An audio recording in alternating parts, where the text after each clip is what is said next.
Yes, go. Oh, I see. Oh, oh my goodness. They said it couldn't be done. They said it was the impossible. I think we're live. I think we're streaming. I think we're here. Oh Love my to see gosh. Oh my gosh. Now, Dude, this is awesome. I know you're seeing this live. This is all Kyle's. Kyle usually does this. He's the ones, he's the twos.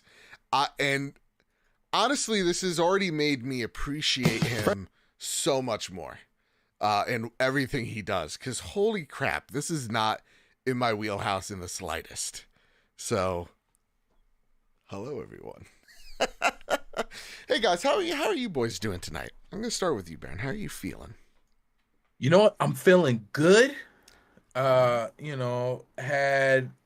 Of course, I thought I was going to be getting my WoW subscription renewed at no extra cost through Game Pass. Yeah. Shucks. Everything's appealing to me. I am a dad. I got my dad joke out for the day. Oh yeah, guys, you're gonna also see Discord for a second, audience. My apologies. But yeah, so it's a lot of games to play. I did not pull this out because I'm on this show. But it's because Final Fantasy 16 is in my heart. Yes, that's what I love to hear, man. But yeah, so everything's been good. I've been good. Excellent. What about you, Sam? How are you feeling? How are you doing? I'm doing good, man. I got a rep. I got the Xbox side of the family coming in on the trophy room tonight. But yeah, man, I'm doing good. We've got a lot of news to dig into. We've got some wins, some potential rescinding of the wins to discuss. But yeah, man, it's been a good week. Been getting into some games. But yeah, happy to be here joining you. I love it. Oh my God, I'm just so proud of myself that I got this working. I'm like. Round of applause. Yeah, give me a round of applause. Now, is it one-to-one as good as Kyle's? No. Is the image a little bit funky? Yes. Like the aspect ratio isn't right. I'll give you that. But actually, I think I could fix that. Or maybe I can't. There's an app for that. Now, you know what? Listen, the video version is just going to be what it is, you know? Is this sponsored by Canva? Am I in an ad right now? What's going on? I hope.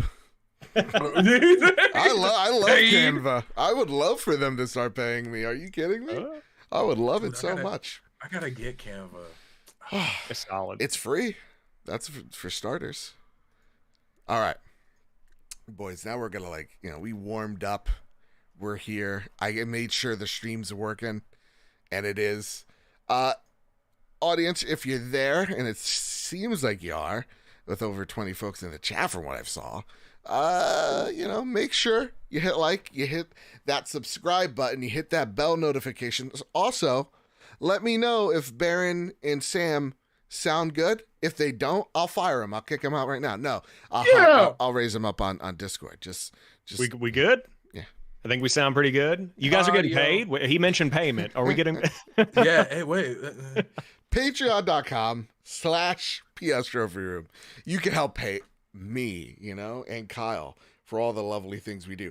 Also, boys, before we actually start the show, I just did the going live tweet on the Trophy Room end. If you guys could like it and retweet it, that would be amazing. No, I already got you, man. We are already on that. Oh yeah, you're on it. Thank God. Yeah, thank God Sam and Baron's here because God knows I need it.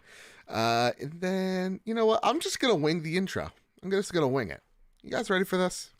Let's do it, man. Okay. All right. Ready? I'm going to play the intro music. But gentlemen, if you both can mute your mics while the intro music plays, you won't be able to hear it. The audience will, hopefully. And then when I do the intro, you'll figure out. You'll love it. You'll be like, oh, yeah, I understand this fully. All right. And let me start Zencaster right now.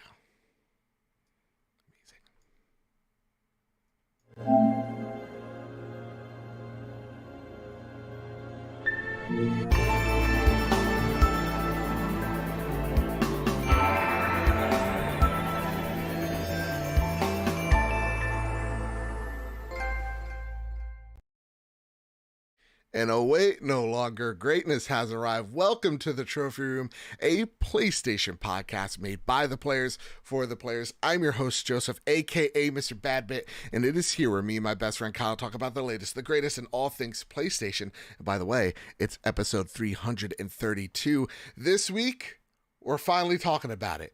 It seems like the finale put an asterisk on it, on this whole Microsoft, Activision, Blizzard fiasco full of palooza that we have here. It's finally the end. The FTC lost the case. We're going to talk about what this means for Microsoft, what this means for PlayStation going into the future. We're going to be talking about the future of Guerrilla and the Horizon series because they got a lot of entries coming forward. And of course, we're going to be talking about that Last of Us HBO series receiving 24 Emmy nods. The Black Panther game finally gets confirmed. Larian Studios, you get to make love to a bear in Baldur's Gate 3. The Revenant took a turn. And of course, last but not least, we're going to be talking about Helldivers 2 gameplay that we saw. So, with all that said, and with all that out of the way, the greatest co-host who ever is, who ever will be, Mr. Kyle Stevenson, is not here. What we decided to do this July is each of us take a week off and kind of just recharge the creator batteries. So I told Kyle, hey, listen, man, take a week off, celebrate. And he's like, no, Joe, I really want to be a part of this week's episode. Like, I don't want to miss out. I'd feel guilty. And then I told him we're going to talk about the FTC, and he's like, you know what? I'm going to take a week off. You go have fun with that. And so Kyle will be back next week. I will be gone next week. Kyle's going to have a mystery guest. I don't know who it is yet, but I can't wait to see who it is. And that said, Kyle's energy, Kyle's charisma, it can't be matched by a single entity. It can't be matched by a single person. So I brought two folks in here to talk to me about all things PlayStation and games. I want to first intro Baron from Level 1. How are you, sir? You know what? I am not muted, correct? I hope so. Okay. And I'm living the dream. It's a lot of games to play. It is almost too many games to play. I never thought I would hit that point in my life. But yes, it's games. Dude, I can't stop. Games. Yeah. And then they announced more games. Like, I've almost wanted them to kind of just be like, can you delay that? Like, what do you mean another game's coming out in October? Like, it just, this is crazy. Yeah. And I'm just finally glad I got my PS5. There you go. So I can enjoy Final Fantasy 16. Yeah. I love to see it. And then the collection and Ark the Lad Twilight Spirits was in there, so I have that installed. So I'm living the dream. Yeah, I love it. I love to hear it. How about you, Mr. JamPackedSam? How are you, sir? Oh, Frozen Screenshot. Got him. Frozen in time. That is a good one. Oh, is this our show now, Baron? Oh no, he's back. He's back. Hi, hello. Hi. Oh, I totally screenshotted you. Don't worry, I'll send it to you. I always freeze up. I always do. Sam, how about you, man? How are you feeling? What's up, man? I'm feeling good. I'm feeling fresh. We've been talking. We got a ton of games. I personally, over the past month, have developed a hobby of watching showcases in my free time. Every showcase in between, small, big. We had a limited run games one today. We had the IGN ID at Xbox thing. Real talk, Gex came back. Last week's episode, I talked about Gex coming back and how he needs to come back. He's finally here. Gex is back. Vindication. I love it. Continue. It's true. I'm sorry, Sam. Yeah, no, you're good. I mean, that's what the season's all about. We get pumped about games. We got a ton of announcements. As hard as it is to balance stuff and find time to play all these games, we're swimming in a sea of awesome content. So there's something out there for everybody. So I'm excited. I feel like, guys, I don't know if it's just me, but social media has gotten angrier and angrier. And it's funny, especially in the game space. And I'm like, why are y'all so upset?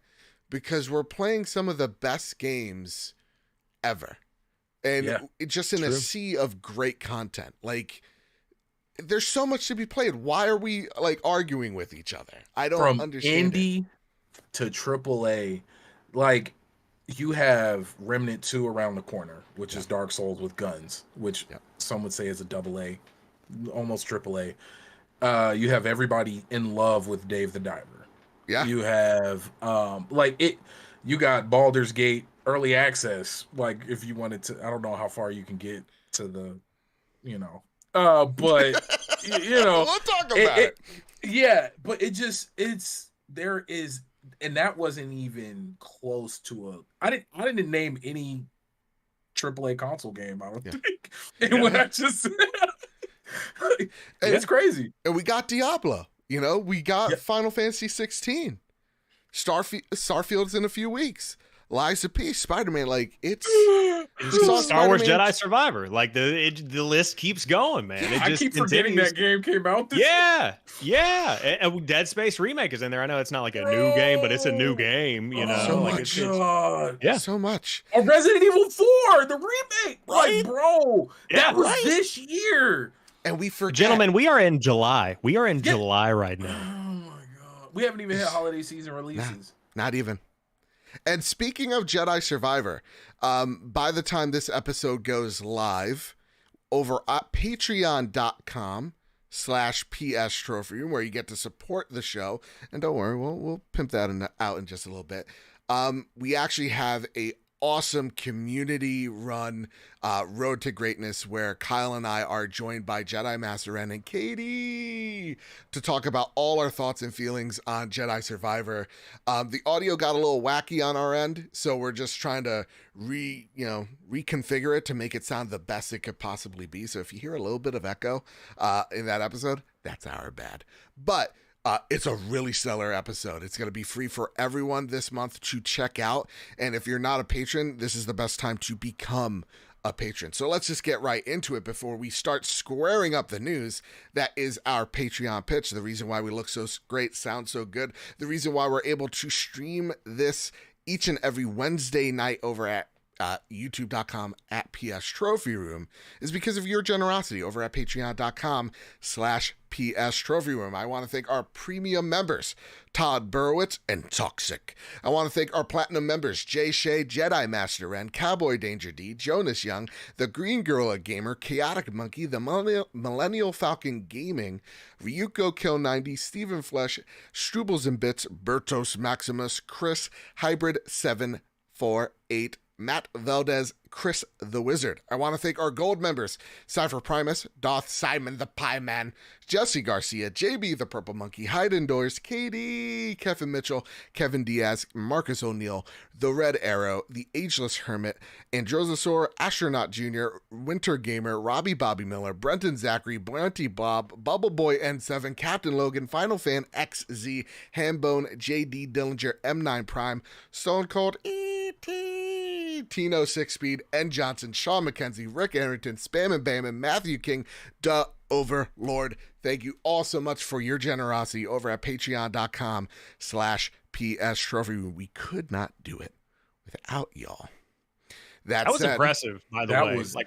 Watching from afar, that was like Eminem of podcasting for a minute there. You're just like, it was like Rap God right there. That's what you're talking about? You did that. Yeah. Thanks, gang. So listen, Kyle's not here to square up the news, or actually square up the news. So we have three main topics to talk about. We're going to spread them out from me to each one of the co-hosts. And I'm going to go first. All right. So I'm sorry. I have ADHD. I've only had 4 hours of sleep, and I'm not as good as words as Kyle is. Point proven. But let's talk about the first major topic of the night, the thing everybody is hooting and hollering about, and that is the FTC case over Activision Blizzard. So let's square it up. Microsoft wins FTC case over Activision Blizzard. This comes from Michael Leary over by PlayStation Lifestyle. They write, after a long testimony full of various emails, poorly redacted documents, and bickering all over exclusivity, a California judge has allowed Microsoft to close the acquisition of Activision Blizzard. Microsoft has more work to do, though. As reported by The Verge, Judge Jacqueline Scott Corley. Jacqueline, let's get those words down. We got Judge Corley. I think that's a lot. So many letters. All right. Ruled in favor of Microsoft over the FTC. Her statement lays out the ruling, citing the deals Microsoft has made to keep Call of Duty on other platforms. She goes to quote, Microsoft's acquisition of Activision Blizzard has been described as the largest in tech history. It deserves scrutiny, and that scrutiny has paid off. Microsoft has committed in writing, in public, and in court to keep Call of Duty on PlayStation for 10 years on parity with Xbox.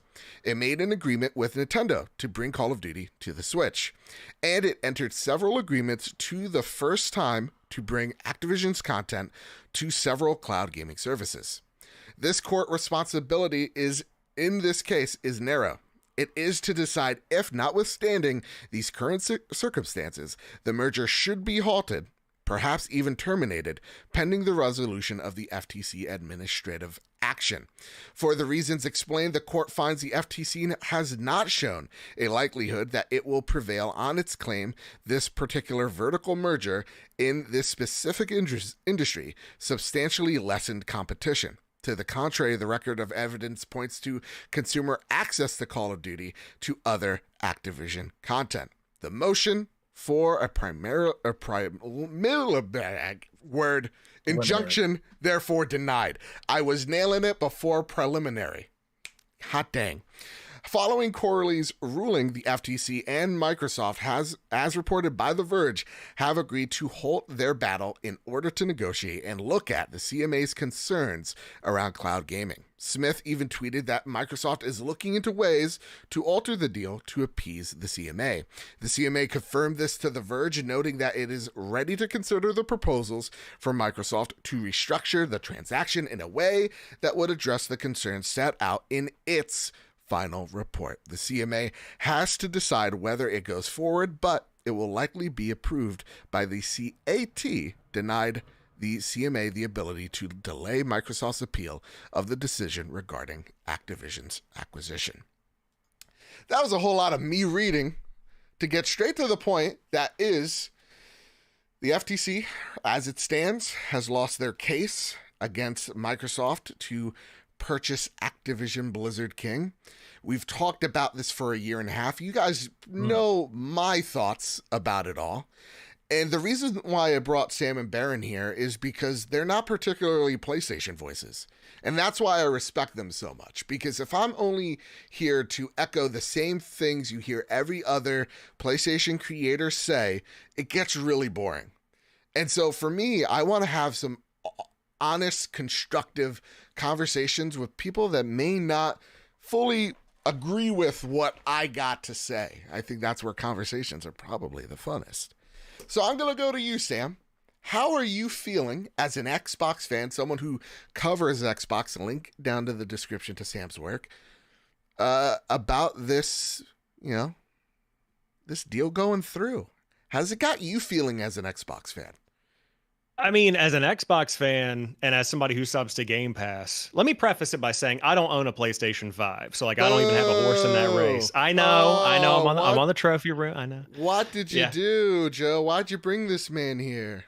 Is what I know. But I've got to preface the rambling with that. But as a Game Pass fan and as a Game Pass subscriber for, I think, 3 years at this point, it's exciting to think about the prospect of bringing old games into Game Pass the same way they did with the Bethesda acquisition, where you got a ton of stuff coming in.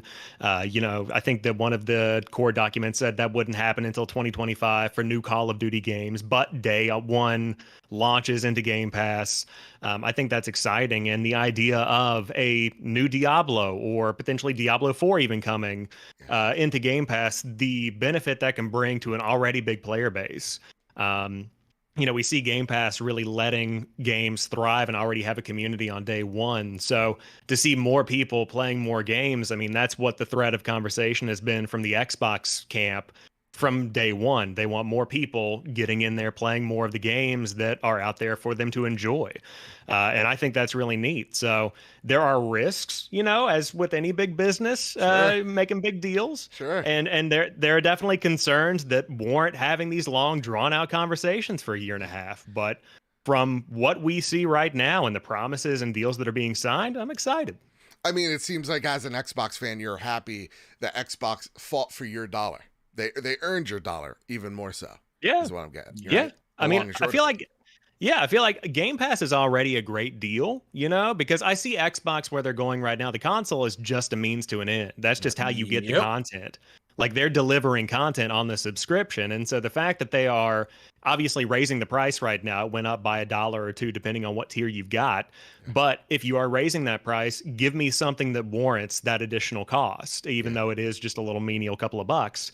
You know, they are really coming out swinging with not only strong first party stuff coming, but with this acquisition, that opens up a whole new world of possibilities. Okay. Baron, I want to know how you're feeling, man, as someone who's just got into the PlayStation ecosystem. And guess what? We're going to be talking about a whole bunch of games you're going to be playing. Ooh, I can't wait. For like good, what is it? For PlayStation's version, PlayStation Extra. But that said, I want to know how you're feeling about this deal, Baron. As someone, as we talked about kind of entering in before we went live, we've seen a lot of craziness out there. It's crazier than usual out there. So, Baron, I want to know how you're feeling about your initial thoughts.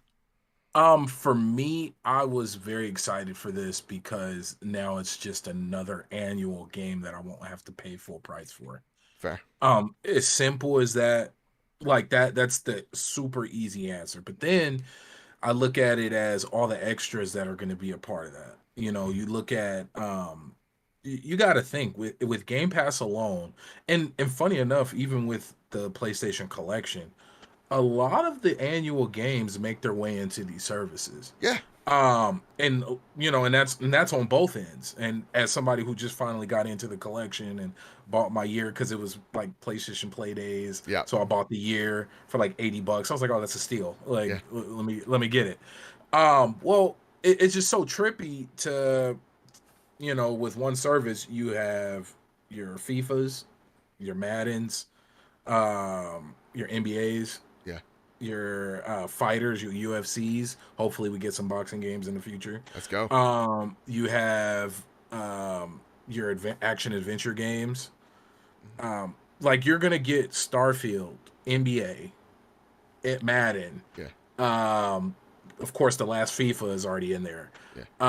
You have all of these games, and then you're gonna be able to mix in, once this finishes, your Call of Duties, I keep putting it out there because I believe it's going to happen. Your WoW discount, subscription, or your WoW subscription. I'll put that out there too. I want that. People keep telling me I'm crazy, but I'm a firm believer that they're going to wrap that in.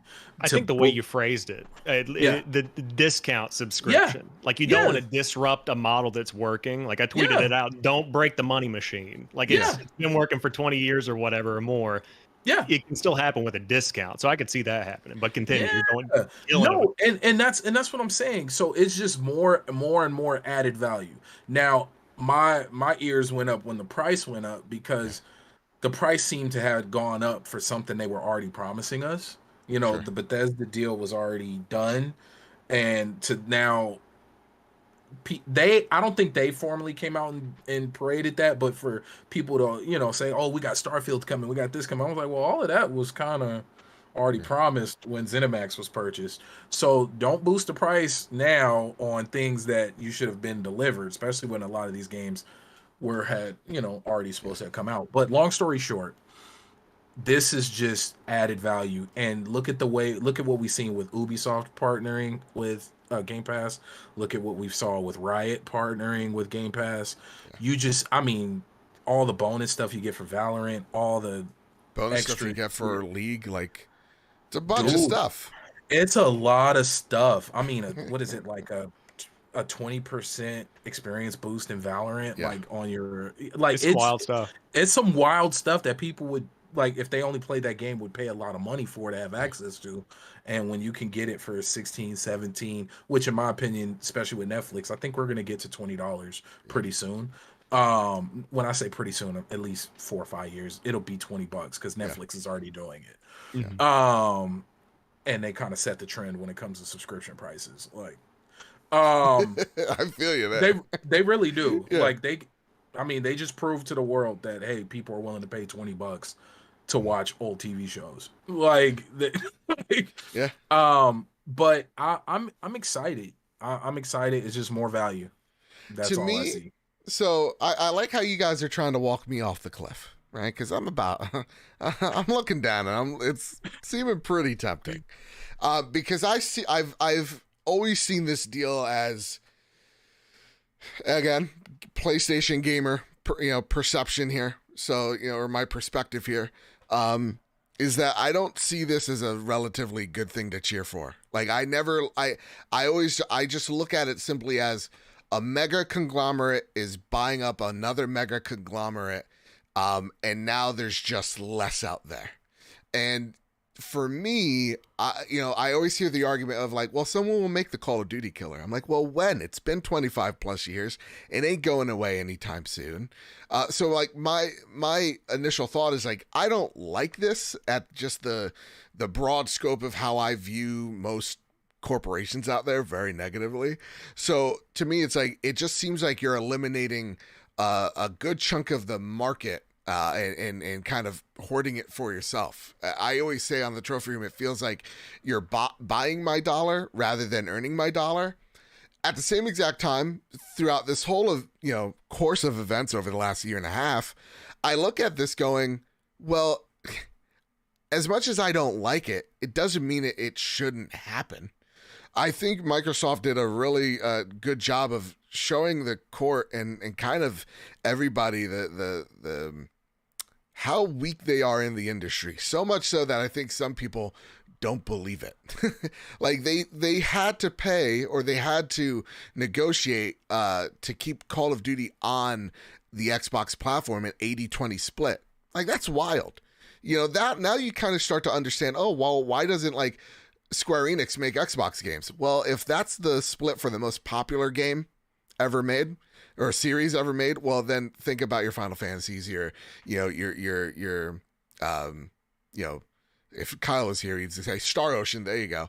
Like, your JRPGs. Like, then you go, oh, wow, maybe that does make sense why, Square Enix does constantly avoid, Microsoft. So, like, to me, it's little areas that like that where it's like, okay, I don't like this. It's going to happen. Am I worried for the future of games? Absolutely.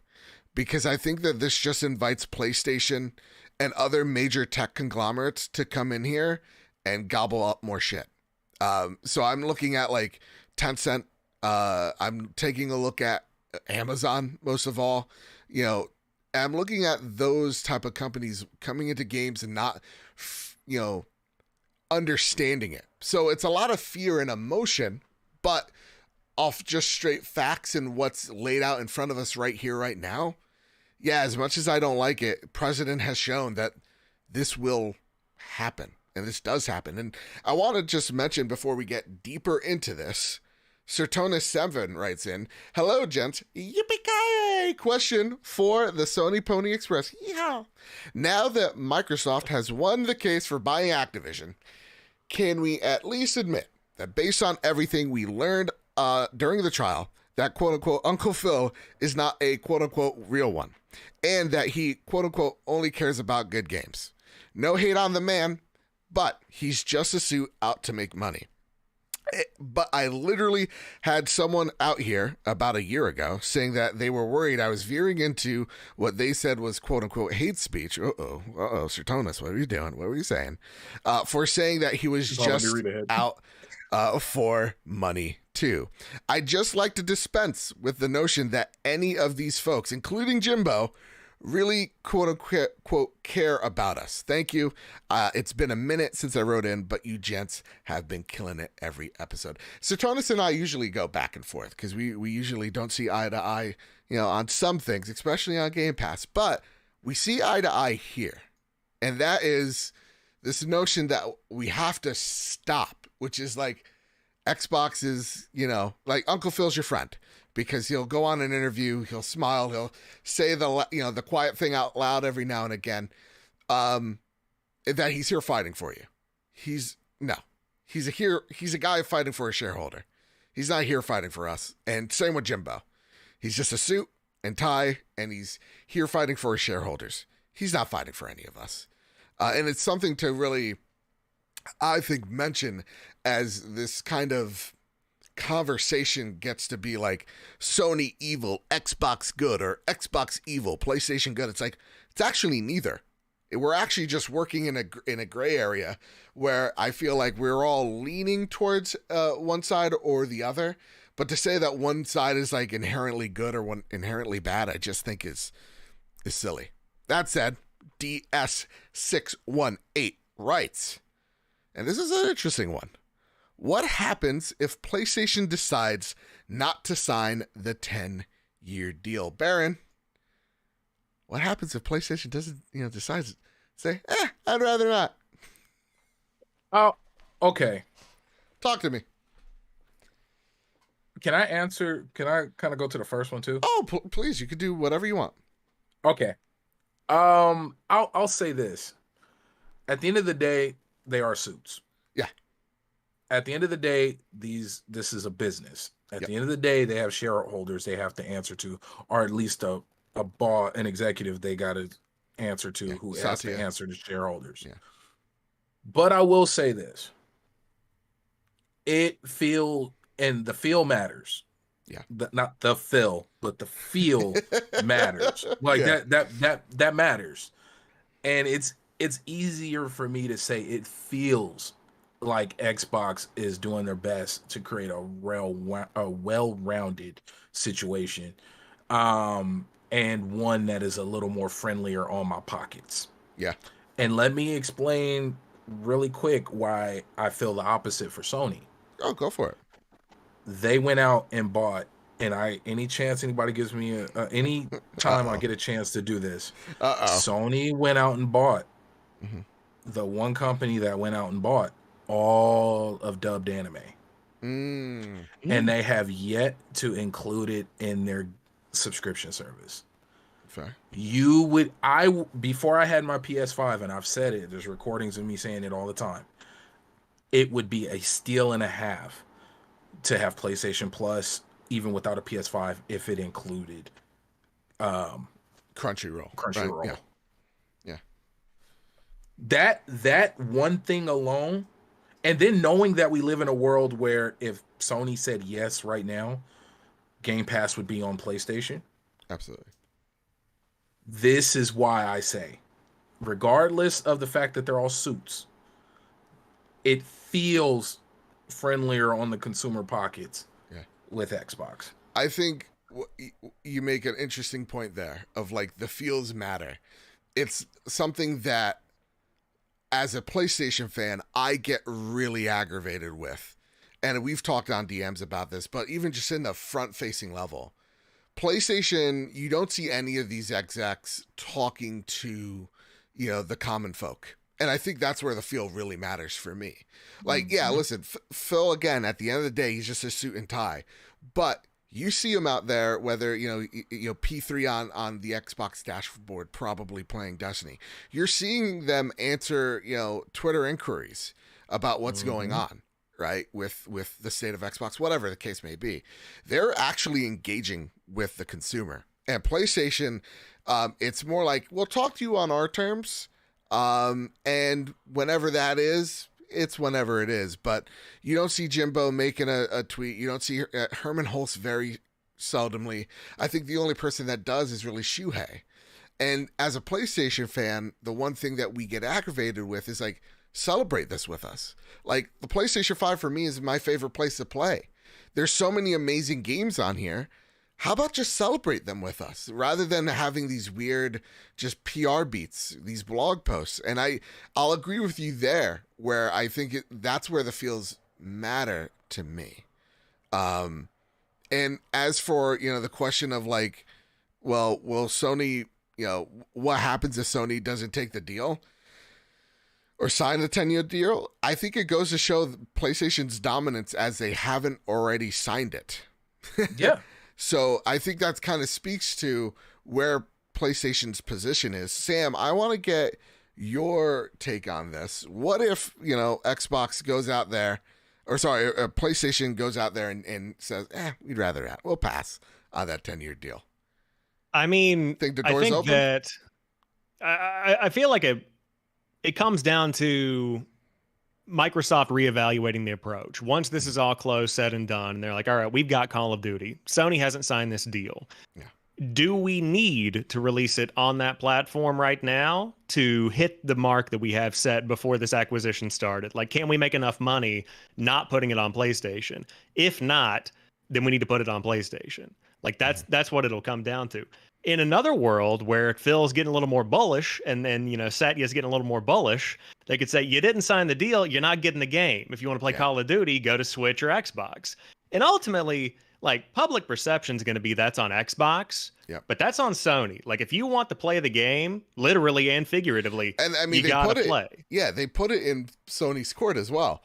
They're like, listen, we'll do it if the other party's up for it. I mean, it's like it's a kid at a birthday party that's over in the corner, where he's just like, he's not having a good time. He's pouting. And it's like, everybody else is over here having a party. We're all cutting cake. We're enjoying the new Call of Duty. Do you want to come hang out with the crowd or not? Yeah. Or you can sit over and pout in the corner and play Killzone. I think we're going to pout in the corner, but we're going to end up signing the thing. No, well, or they could use this to work against the goodwill and feels of Xbox. Because you got to think, Sony has all the power, they have the fan base and the player base and the numbers. And then you got to think most people live outside of what we do. Exactly. Like, not too many people pay attention to this part of what's going on.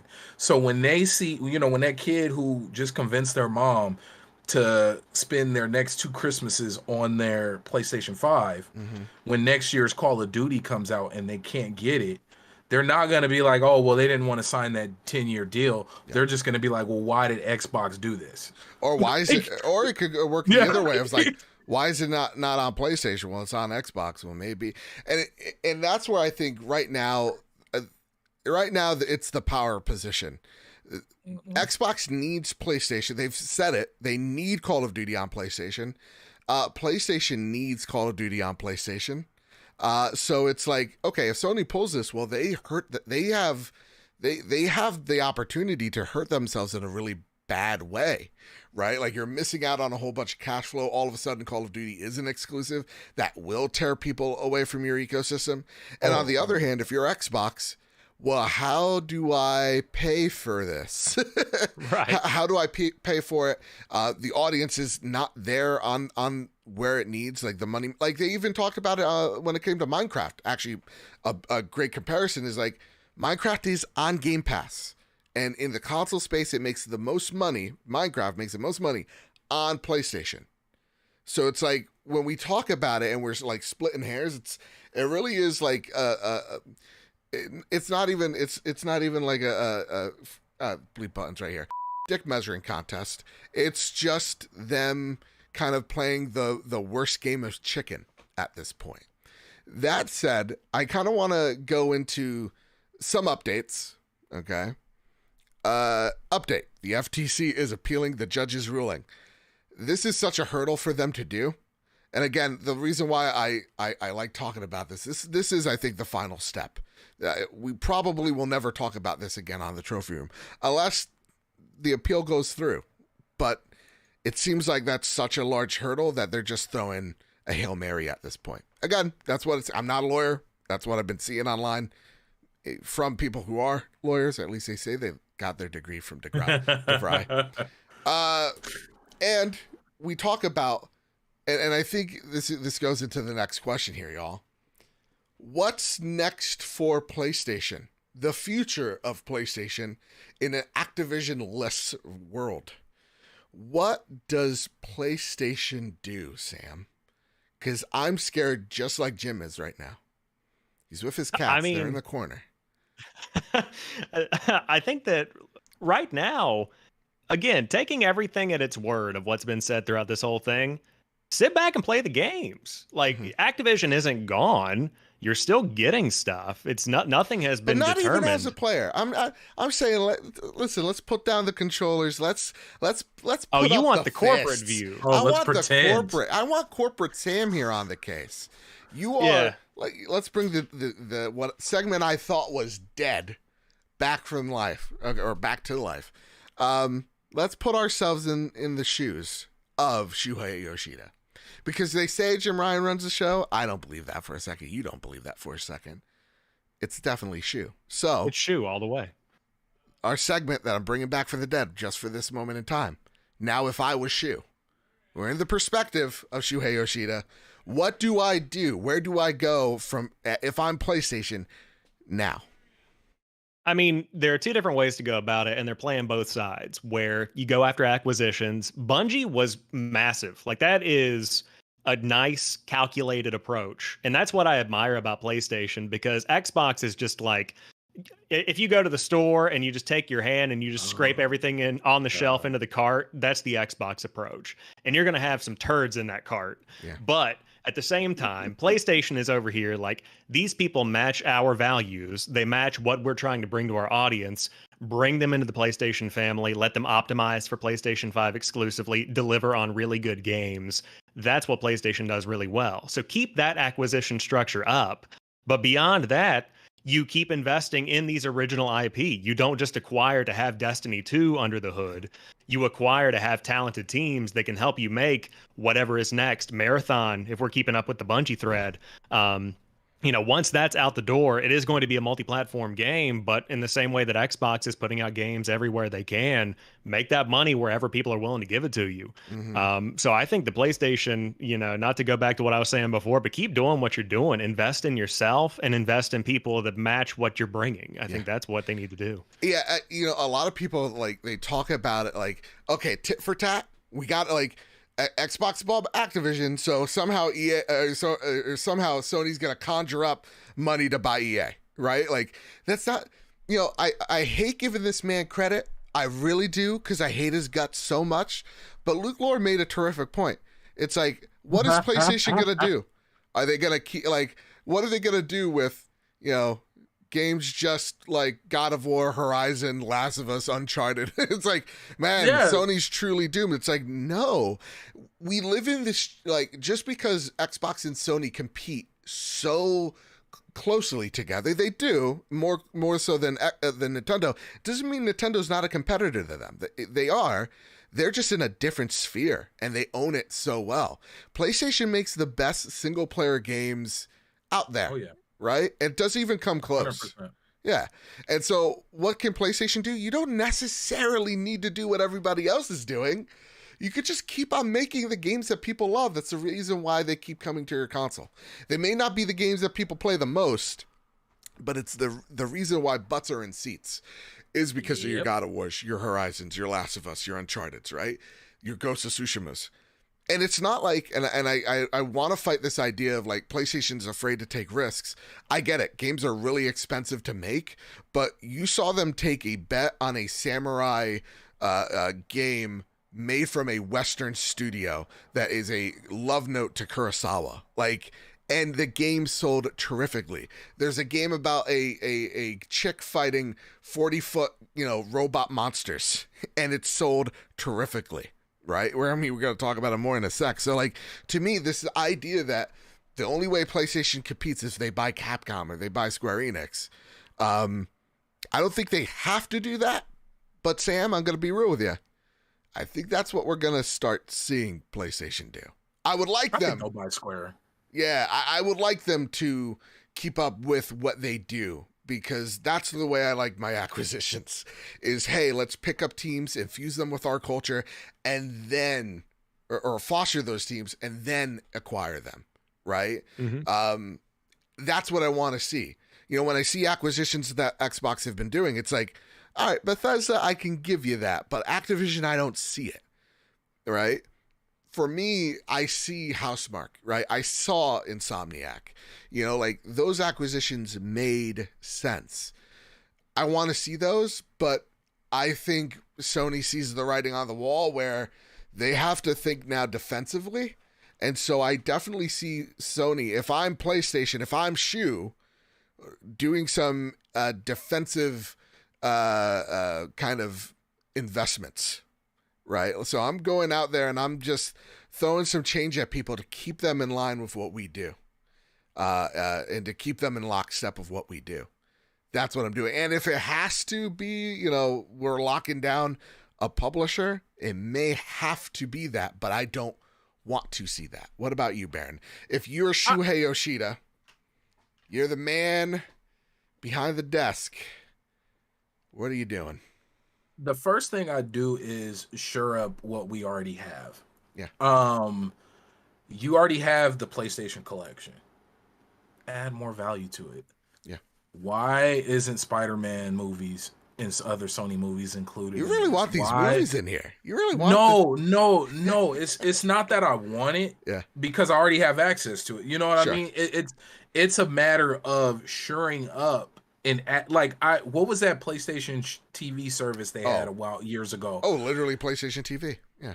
Oh, there you go. That would have been better if it was included with PlayStation Plus. It would have worked. It would have lasted. I know that they've been testing out like movies and stuff on PlayStation Plus in like places like Poland. So I get where you're coming from there. No, and this is how you compete, because I'm Shuhei. Yeah. This is how I compete without breaking myself and overextending. I'm utilizing all the resources I already have. I already have movies. Right. I already have anime, not just some anime. People need to understand Crunchyroll is huge. Is anime. Yeah. Like at this point in time, it is anime. Like, of course, there's High Dive, but if High Dive even sneezes wrong, Crunchyroll is absorbing them. Yeah. No. And then you got to also remember, we live in a world now where kids are being named Goku and Vegeta. Yeah. So anime went from being niche. Just think about how many cars you've seen with anime stickers on it now. That used to be the weird car. Now that's the norm. So we live in a world where anime is starting to become a very, very mainstream form of medium. Then you already have your games. Shorten up the window on PC releases. Yes. Fine, you don't want to do day and date. Fine. But I'm Shuhei. Yeah. I shorten it to a month. Ooh, okay. I shorten it to a month. It's a month. Boom. Let it sell on console. Let it move its consoles, because everybody doesn't have solid internet nor solid computers to run the games. That is still not a common thing. Not as common as people want to believe it is. Yeah. Shore up what we have. Make my PlayStation Plus even better. Figure out a way to get more classic games streamable. Which we're getting. I think the one thing I want to sorry cut you off with is the idea of not just adding movies. Oh my goodness, what was the last thing you just mentioned? Oh my god, anime. And not just anime. PC. PC. There you go. Mm-hmm. Thank you so much. Again, 4 hours of sleep. I think we're gonna get there eventually. Where I mean, even PlayStation has seen it. Like, the investment in PC is now more so than it ever has, and they only have plans to accelerate it and add more games. Like, God damn it, put Bloodborne on PC. How many times do I gotta yell about it? But I think we're gonna see that window shortened by like 6 months, and then eventually in time you will see day and date PC and PlayStation titles. It's not gonna be soon. It's not going to be in the next 3 or 5 years, but it's going to happen one day, because right now what PlayStation's focused on is building the infrastructure to make that possible. Right. So that's why, like, you saw like Ratchet and Clank, Spider-Man, Returnal take about a year or so to put out there. They're building that infrastructure to get that time shortened. And definitely with their multiplayer games. Sorry, go for it. No, and like, you don't have to go and spend a bunch of money on the things that I'm recommending. From what I understand, from a general, in comparison to buying whole publishers, but like, you don't have to do all that. Then you don't have to worry about the scrutiny of different governments across the world looking at your innovate or renovation of what you already own. But here's the thing, Baron. I mean, Activision, biggest publisher in the world, I don't think that's even a worry now anymore, or even a concern, right? Yeah. So like, I understand what you're saying, because I think it makes a lot of sense. And for the people who are like scratching their heads, like, why is this man talking about anime? He's getting in the weebs, goddammit. It's because, yeah, PlayStation already has so much, or Sony as they large. run the gaming world. I mean, yeah, but like more than that, like they have so much internal talent that, like, yeah, why can't we pull from other ends of our company to add value to this thing that we have? But again, unfortunately, that's not either of what PlayStation is doing. So in a report, and that's what's scary. This is what's scary. Sony is investing $2.1 billion into gaming R&D focused on live service. This is a rumor coming from Grant Taylor-Hill over at Insider Gaming, which they have a pretty gosh darn good track record of. In reporting by Nikki, it was revealed that Sony intends to pour financial resources into gaming research and development in a tune of around $2.13 billion. That's reportedly an investment that's being made before the end of the fiscal year in 2024. And it'll account for a whopping 40% of Sony's entire R&D spending. Not only that, but Sony Group has expressed the desire to pivot towards a model that focuses much more scrutiny on live service titles. The article is referencing the fact that Sony itself has yet to make a splash into live service games. According to this report, Sony plans to allocate a staggering 60% of the PlayStation 5 development spending to the live service games exclusively for the year ending in March 2026. I'm just getting right there. This is Sony's plan. It's hey, let's pour more money into ourselves to create the games that, listen, there could be a year. It seems like Sony is legitimately scared that, yeah, after that 10 years up, or during that 10-year span, they're going to take a lot more of our marketplace. And we need to put a stop to it right now, or at least, bandage up the wound so that we're not hurting as much. And so if this is correct, as if this reporting is right, we see PlayStation leaning a little bit more into that live service. Now, again, I wanted to calm people down, because the level of investment, though, is more in live service than it has ever been. When it comes to the PlayStation side, you're still getting the same level of investment Sony has put into their first party AAA games. So it's literally, you're just getting more games. They may not just be the things we know PlayStation to be. And the one thing that I really get annoyed at is this idea that PlayStation only makes one type of game. And, that's your third person over the shoulder, blah, blah, blah, blah, blah. But the moment that they try to do something different, everybody freaks out going, why are you doing that? Whoa, why are you making a third-person multiplayer game? I don't know you for that. Don't do that. I really hate that. So I don't see this as an overall negative thing. But boys, I want to throw it over to Baron real fast, what your thoughts are on it. And then you two talk to each other, because something happened in this house. There's a whole lot of hooting and hollering. I want to find out. Well, hold it down. Yeah. So my ultimate thought on this is, look at what your competition has done. Look at how many live service games has died over at Xbox and multiplats overall. Just in the past year, what have we seen? Over 7 big tons. Yeah, what was the dodgeball game? Yeah, Knockout City. Knockout City. We saw Multiverses. Yeah, the fighting game, Smash Bros. With all the old characters in it. Yeah, and most people don't have that time to play multiple live service games. Most people will maybe get 1 or 2 in. Yeah. That's it. You don't see too many people who are playing ESO, Final Fantasy 14, and Fortnite.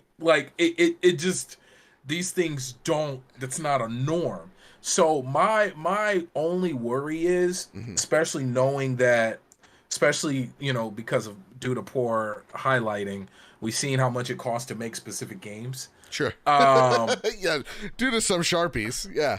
Yeah, due to a Sharpie and a scan. So knowing that, and knowing that we've seen also Sony close stuff down.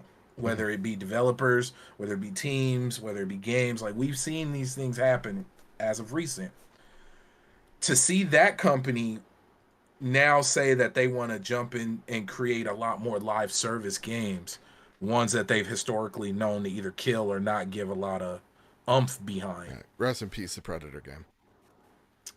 This is it's a little worrying, even though one's gonna hit, but what's gonna happen to the other 5 that they're gonna make? Yeah. What if Marathon doesn't do anything close to Destiny? Is it going to be a dud now? Like, you know what I mean? And that's... I think, again, we're working with feelings and emotions, and I just want to say, I was working in feelings and emotions just a second ago. I heard a lot of yelling, and I thought, like, something awful just happened. No, it's just living in a Puerto Rican household. My father is yelling at the TV. There's some soccer game happening. I think he's liking the result or loving or hating the result. I have no idea. Yeah, I think it's Women's World Cup. Oh, is it? Okay, well, he's if I'm not mistaken. Invested. But I would say, again, we're working in feelings. Like, what, like, in what ifs? Like, what if Marathon doesn't work? I mean, there's a chance it might not, but this is like Bungie's best team on it, right? This is from a studio that is known to making like really amazing first-person shooters. So, like, yeah, their track record sees that even when they stumble, they still make a good experience people play. So, like, to me, I'm not that worried. Sam, I know we've gone really long in the tooth here. I was really only expecting this talk to go 30 minutes. We're closing in on an hour. It's gonna be one juicy show, boys. Oh, sorry. I hope you guys ain't busy tonight because we're. I'm good, man. I'm good. Let's go for it. So, Sam, what are your thoughts? I think that it's going to be a change of perception of PlayStation over the course of the next 10 years, because what you've got up until now, at least from my point of view, is when I see a PlayStation game coming out, it is a refined piece of software. Like, it is a well-polished thing. You know what you're going to get. Like The Last of Us Part 2, one of the best games I've ever played. Spider-Man, a cinematic, beautiful experience. Like, it is good stuff. Now you're going to be getting into that research and development period where you are going to be getting some games that don't land. They may not be the best game that you would expect from PlayStation for a first-party studio to put out. And that's not to say they're failures, but, you know, if we're talking about the term research and development, if you've got a scientist mixing chemicals in the lab, 8 out of 10 of them might blow up. But those two that are actual winners, that you get the right mix, those are going to be good, and it takes time. It takes time, and you hit it right out of the park there, Sam, because, you know, that's exactly why they bought Bungie. We're seeing Bungie have a tremendous amount of power of going, hey, these games work, these games aren't, this needs to be changed, this needs to be, whatever. And there's a lot of feelings to that. It's like, how dare Bungie come in here and tell The Last of Us how to make a multiplayer game? It's like, well, Bungie knows how to make a multiplayer game. And I don't actually sincerely feel that many developers are looking at Bungie as this like Court of Owls-esque like thing of like they're in everywhere, you can't see them but they know what you're doing, and they could kill a project here, right here, right now. Like they're working in conjunction. Yeah, but what if they are? I mean, it could be, but like I don't sense that that's the case. You would probably be hearing about it from developers if that is the case. And so like for me, I don't see this as a negative. I see this as PlayStation going, hey, you know what? Instead of pouring $2.5 million into buying Square Enix and then having to fix that whole ship around, get rid of the blockchain and all that crap, how about we just invest back in ourselves? Because we know how to make a really good video game. We know how to do it, and we have the partners now to make those really good multiplayer games. So to me, I don't see this as the negative everybody's saying. In fact, if I can round up this whole conversation, I don't see this as the biggest thing, the most cataclysmic thing to happen in Sony. Absolutely not. They're going to be fine. Think about it like this, guys. PlayStation almost killed Xbox back in the PS4 era. Remember, there was rumors that Xbox was going to sell, or Microsoft was going to sell Xbox to goddamn like Toshiba. Right? Yeah. Like Xbox was in a bad shape. Now, fast forward about 10 years, they're about to go out there and buy the biggest publisher ever. They're in the best shape they've ever been. They're making the most money they ever have been. Same with PlayStation. So if this is a body blow to PlayStation, so be it. But it's not a killing blow. It's not something we need to be ringing the alarm bells. What is going to end up happening is Sony is going to readjust itself. Now, will that come in the form of acquisitions? Yes. Yeah, PlayStation's going to have to expand and get bigger as a company, and that's going to come with some growing pains. But does that also mean it's time for innovation and that we're going to see things and PlayStation take risks they normally wouldn't? Yes, and that is exciting.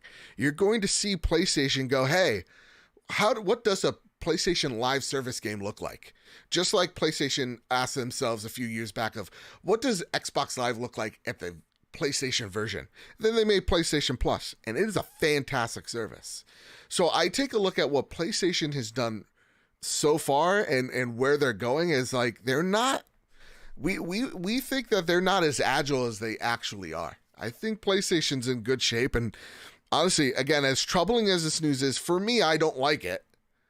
I don't think this is a doomsday. I don't see this as like the worst thing ever. This is actually exciting to me because PlayStation's gonna get weird, and PlayStation is in its element when they get fucking weird. So that said, that all out of the way, that's enough. The Activision is case closed. All right, court is goddamn adjourned. It's over. All right. Well, we see Activision Blizzard games on, PlayStation maybe one day. Who knows? It depends on the game. Depends on its own multiplayer game, and if it is, probably. But that said, it's time to get into our next topic. Sam, take it away, good sir. Let's do it. Guerrilla's PS5, PS4 Horizon multiplayer game is a massive shift for the studio coming from Sammy Barker over at Push Square. They write, development on Guerrilla's multiplayer adaptation of Horizon represents a massive shift for the studio, almost on the same level as doing the first game in the series. That's according to studio director Jan Bart van Beek, who was talking at a keynote during the Develop Brighton conference in the UK earlier today. The veteran, unsurprisingly, would not comment too much on the co-op game, but said the team is excited about the project and relishing the opportunity. Quote, building out a two-player experience is a whole new challenge for the studio, he revealed. Van Beek added that the Dutch developer has approximately 16 plans for the franchise, clicking on, I guess, in the progress, in other words, including the aforementioned multiplayer game. There have been talk of some kind of MMO in partnership with South Korean studio NCSoft, but it is unclear whether this is in active production or not. Either way, we assume plans here means various non-game projects as well, including the upcoming Netflix show. Joe, what do you think? Hot dang. I now notice I'm the only one that played Horizon here. This is where would be Kyle's jam. This would be Kyle's thing, right? Unless Baron, have you played Horizon? I played the first Horizon. I haven't beat it, but I've played it. Yeah. Well, how dare you, Baron? This topic ain't for you. Come in here, dude. So Baron, just and folks, new folks at home, as I see, we've gotten a whole bunch of new viewers talking about this. Horizon's the reason why the trophy room exists. So we have so much love for Horizon. That said, there is something called maybe this is too much Horizon. When we talk about 16 projects and plans, I get it. Some of that's movies, even DLC, right? But it scares me. I don't know, Sam, does this number scare you as much as it scares me? 16. I mean, I think it depends on what we're talking about. Like, are we talking about a single movie, an anime series, a comic book, another game, a multiplayer game? Like, if it's that kind of approach where it's spread across different types of media, then it's still a whole lot of Horizon. Yeah. But there's a little something for everybody. If you're a mega fan, then you're going to have that touch point at every part of your little entertainment bubble that you're in. Yeah. If it is 10 games and 6 movies, we got to put the brakes on that. That's way too much content. Like, that is a lot. I don't need all that. Yeah, no. I'm right there with you. I think there are some things that really excite me with this, like the multiplayer game that we saw leaks of. That actually excites me. An MMO in this world as well. Like, there's so much opportunity. I think we get to see like numbers of things and we get a little nervous about it. But at the end of the day, like, if the content's good, people are going to go to that content. I mean, they've made 10 Fast and the Furious movies, God knows how many Mission Impossibles. There's been dozens of a Star Wars, and we only like 3 of them. So it's, at least that's what, those old people tell me. Yeah. But like at the end of the day, that content's still pumping. People are still flocking to it, still making buku cash. So like, yeah, 16 plans also could be 16 plans, and maybe some of them don't come to fruition. Yeah. Maybe some of them get axed. That said, Baron, as someone who has not played or finished a Horizon, the one thing that Guerrilla has kind of stated it was from the original game was supposed to be co-op. You were supposed to be Aloy and someone else being able to traverse the world together, which I found was really interesting. They always had that idea, that germ, even with Forbidden West, that was like an idea that they floated along. But now spinning it into a multiplayer thing, it's interesting to note how these companies change, because Guerrilla, they're like, yeah, multiplayer, it's been a minute since we did one, huh? We're not as we got to really shake the dust off here. I think that's just so hilarious to me. It just goes to show, again, culture changes, people come, go, and teams change, but the culture hopefully remains, or adapts or whatever, or evolves. There you go, that's the word I wanted. So, Baron, I want to know, would a multiplayer Horizon game be your jam? Let me know. Probably not. How dare you, Baron? Why did I even bring you here? No. Okay. No, only because I like getting you nervous, Baron. it's not a nerve thing. Because I know it sounded so negative, and I was like, no, like I'm not against it. That was the of a man who's been canceled. That was what that was. Right. There's someone in, like yelling at their radio right now. What it's not me. No, but I would love to see, like, I would need it to be kind of a drop in, drop out situation. Okay. I need it to be playable alone. Because what I envision is like almost like a It Takes Two, but with a bigger world and like more combat scenes, less puzzles. Okay. And that doesn't sound bad, right? Yeah. But for somebody who doesn't always have a friend online, for somebody who has a very weird gaming schedule, the idea of a game that's going to require me to have somebody else to run with in order to enjoy it at its wholeness is kind of problematic. Like, I think off topic, I think to Diablo, they figured out a way to take a 4-player game and make it okay to play on your own. Yeah. Great point. Like so I need that. If you can give me that MMO, it's going to be great because you already see the crafting. Like, if you just think of everything from the single player, as for me, I've only played Zero Dawn. Yeah. You think of the crafting, so that means you're going to have a class where you get to heavily focus on crafting. You have launchers, there's guns, there's so many different aspects that already exist within the game. You're going to have your heavy class, you're going to have your melee build, you're going to have your stealth people who can crawl. Yes. And so I played the game. Look, man, come on, man. You're selling me. I'm getting excited. Yeah, no, but this is what I'm saying. So and then the lore fits for it. You have different tribes, so that means you're gonna have different perks. Yeah. You have different regions. You got your snow. Like, there's so much that already exists within the game, and there's elements that are already there. Yeah. Where you would just have to make it to where it's a grinding mechanic for each portion of it. Yeah, I think you're right that you're getting me excited for the NC Soft game.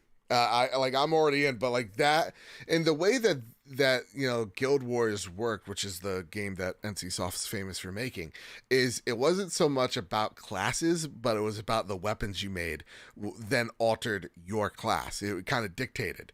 So like you could like maybe be a tripwire specialist, but now I'm just rocking a bow, or maybe instead of a tripwire, I got like the cool like Gatling hook gun, right? And now all of a sudden I got heavy like abilities. Like that's exciting. And then like if we're talking about the Fortnite-esque thing that we saw from them, their Monster Hunter-esque game, it's like, okay, so then we got a cooperative thing alongside this MMO. Like there could be a lot of synergy there.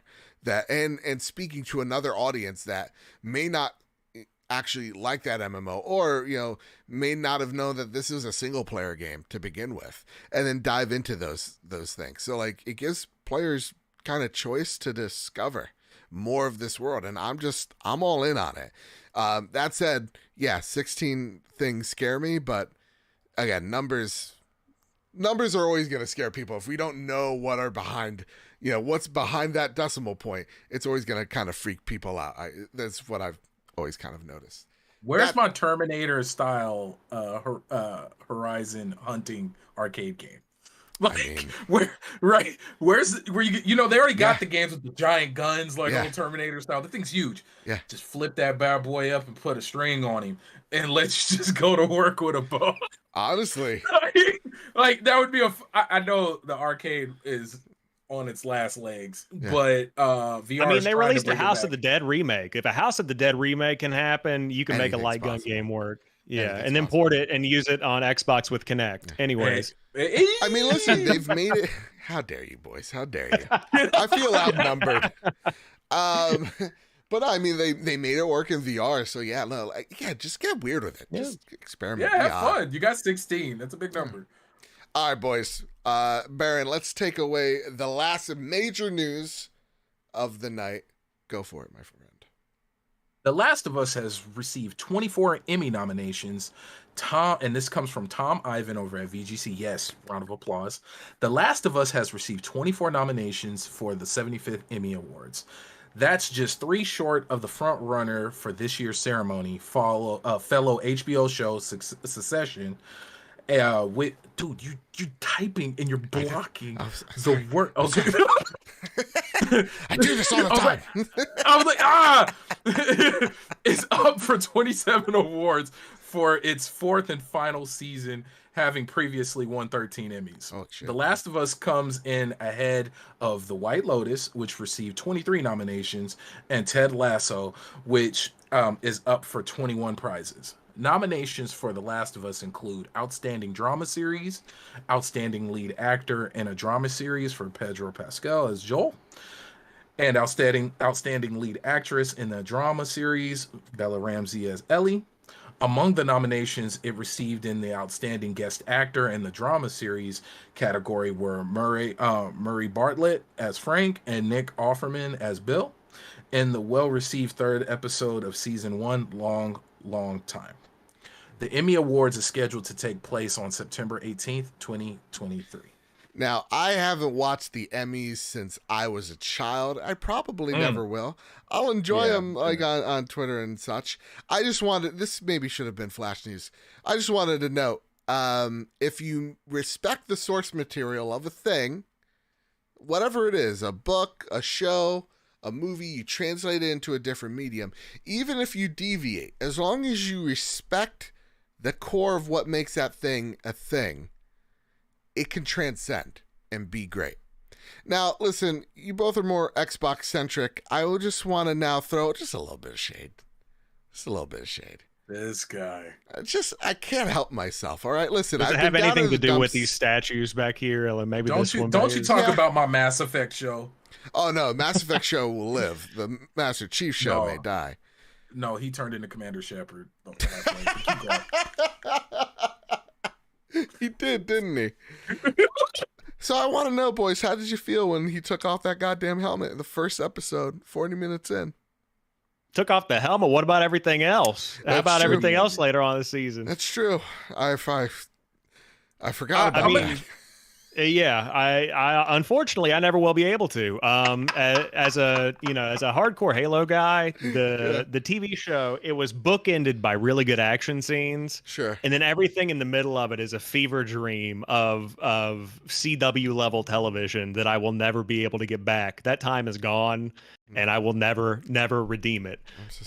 But to your point though, it shows that if they follow The Last of Us in those footsteps for future seasons, I think season 2 is doomed. But if there is a season 3, maybe get back to the roots. Yeah. It can be really awesome for fans of the original experience and the original story. So I would love to see more of it. But Halo was not it. That's for sure. Fair enough. Fair enough. Baron? As somebody who did not watch the show, I still haven't watched it. Only because the live action commercials for Halo are some of it always bothered me that we didn't get a Halo show sooner. I think of Reach. I think of ODST. Like that ODST trailer. Oh, that told an amazing story. Even had the drops, and it was that alone could have been that they could have just took that trailer and took the full cast and ran with that. That would have been more than fine. Master Chief was nowhere in that. And it was beautiful and it pulled heartstrings. So to go from somebody who watched that trailer over and over, because I am a trailer guy. I love trailers. To go from that to hearing a lot of the negative, and it was like, I'd rather just let it live in one of those places where I can imagine it being good. Baron, you made the right call. Because even the one thing about the Last of Us show that I think Succession's gonna wipe the floor with everybody. Let's be real. Also, HBO having a good run. This the top 3 always, nominated thing, all HBO. But even when they deviate, I'm thinking of episode 2 or 3. When the characters aren't necessarily who they are per se, the stories that they tell are so beautiful that a lot of people, most people, can relate to and pulls at those heartstrings. And there's still that respect. I remember every episode they talked about it behind the scenes of every time they were going to deviate, he goes to Neil and goes, all right, if we can't make something better, we're not going to do it. Right. Yep. So is this better if it's this way? And you're having a collaborative effort from the guy that made the thing to the guy that's making the new thing. And I love that. So that said, what's that, Baron? Oh, my bad. I was going to say they did a good job of tricking us. Yeah. They sold action and gave you a drama. Yeah. They did it as the gamer fan, it sucked. But as a person who enjoys TV, it was great. Yeah. It's easy for me to separate things and watch it as its own. Same. They did a really good job. And they definitely gave you a couple of high beats, but let's be honest, the show was actually very low swing action wise. It wasn't the most action oriented show. Even the last I don't want to spoil it, but the last section where you think it's going to be the most whatever, it's not. And you're right.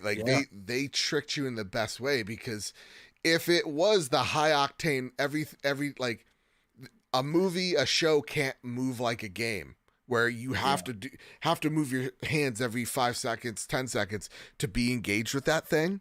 So it's it has to hook you in an emotional tenor. So there were big action scenes, but I actually think the big crescendo was episode 5, right? And they really did trick you with going, hey, listen, you got the game. You want to bash your clickers in, and you'll see it here once or twice. We're not making it everything, everyday thing.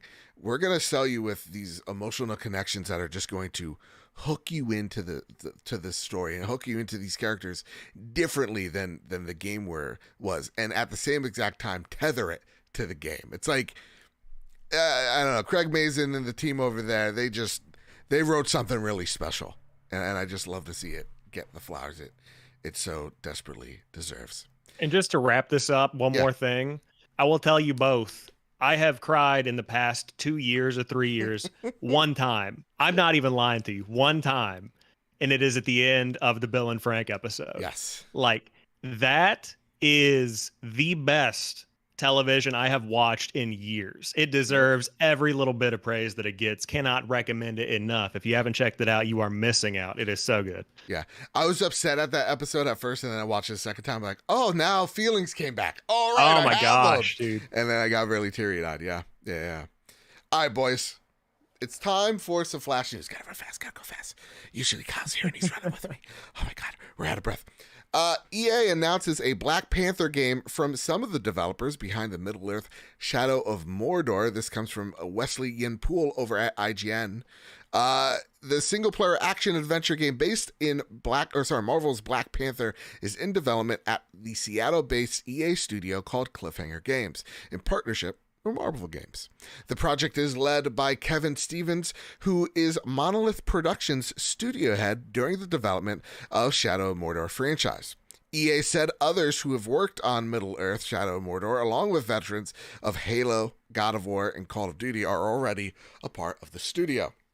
Quote, "We're dedicated to delivering fans a definitive, authentic Black Panther experience, giving them more agency and control over their narrative than they have ever experienced in a story-driven video game," Stevenson said. "Wakanda is a rich superhero sandbox, and our mission is to develop an epic world for players who love Black Panther and want to explore the world of Wakanda as much as we do." Word that Stevenson's started in new EA studio emerged over 2 years ago, but in today's announcement, EA said Black Panther is still in early development with a long road ahead. So don't hold your breath waiting for this one to come out anytime soon. Just quick thoughts for y'all. We did talk about Black Panther at length a few episodes back, but I want to get your thoughts here, guys. EA, they're making single player games again. They said they were dead a few years ago. Baron, I want to know what your thoughts are on a new EA. I love it, and let's be real, it's kind of been Respawn who made the new EA.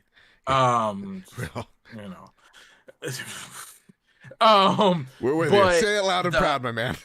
Right, Respawn is EA. They definitely turned it into a mech, and they're riding at the heart. Yes. but no. This is gonna be good. I did not realize and know that it was gonna be a lot of the core people from Shadow of Mordor. Yeah. And I could see that combat, even though I know it's not gonna be a 1-for-1, but that feel, if they can get the pace and narrative and camera of Fallen Order, yep, and you add in the combat of Shadow of Mordor and Shadow of War, you got a perfect game with any skin. Like, it doesn't have to be Black Panther. Like, just put that, those things and throw it together, and you have a great game. It's gonna be a hit. So now knowing that it's gonna be on top of that, it's gonna be Black Panther, it's gonna be really dope. And I just hope they just pull from the comics. Like, you don't have to drum up this magical world. Even though I think of the Avengers, right? The Avengers game, that single player story was top tier. I would watch that movie right now. Yeah. And so just pull from the comics and pull from the source material. Respect it, like we were talking about earlier. Yeah. Utilize what you know. You got a good example in storytelling and pacing and drama with Fallen Order. You already got the mechanics for a good open world game. Yeah. Like, and combat, solid combat with variety. It's not just swinging a sword. And then if you can somehow finagle a nemesis system. Like, even though I already know that's locked away, I know. We can finagle it in such a way where WB doesn't sue you. You got something special here.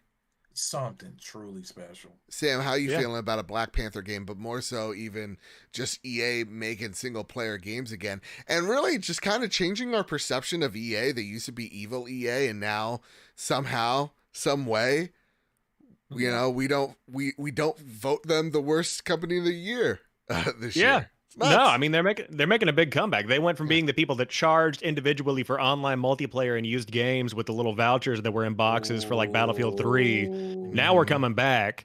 But I mean, on some level, this is a reskin or could be perceived as a reskin, but reskin and modify and make it something new. Like if you're making an Iron Man game and you're taking Anthem and you're building Iron Man out over the Anthem skeleton right now.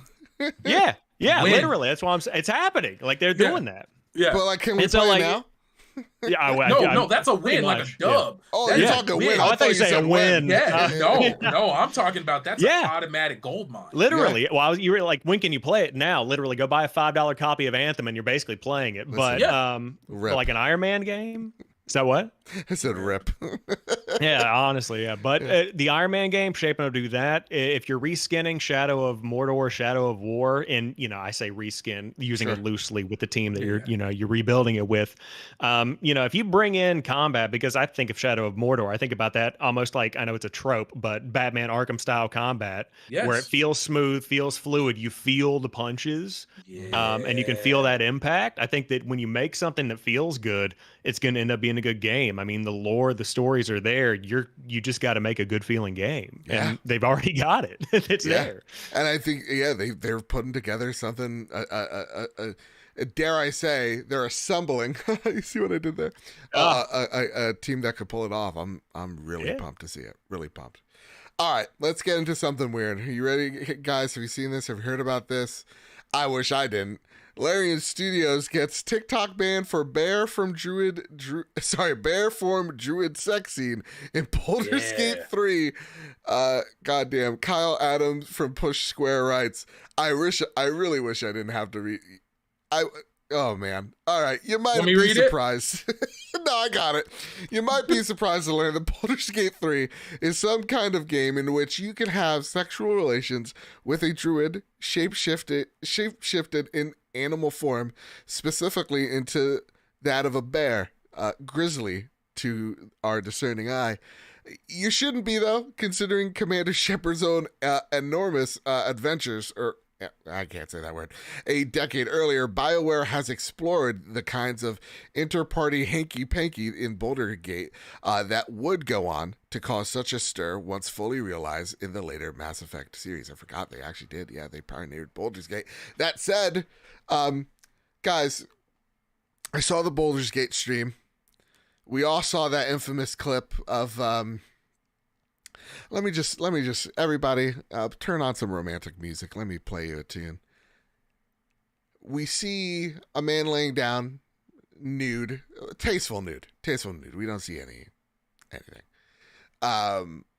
There's a squirrel eating some nuts, watching this all play out. All of a sudden, this other person turns into a bear, and the bear starts walking up to said man. The bear has a grin. The other fella's ready for it. I normally skip this part. I don't know. I mean, no. I need you guys need the visual aid, because if I'm cursed with this image, you guys have to be too. And then all of a sudden, my only reaction is that of the squirrel. Horror. He drops everything that they've done, and now they too have seen the image that we can't. This is hilarious. The whole scene was hilarious. Everybody, the whole crowd was erupting in laughter. There's nothing here for you guys to contribute. I just wanted to curse the audience, if you don't mind. I think you boys are relatively speechless. Baron, speechless? Oh no, I'm excited. I can't wait for Baldur's Gate 3. He's like, I've been waiting for this. This has been waiting to turn into a bear.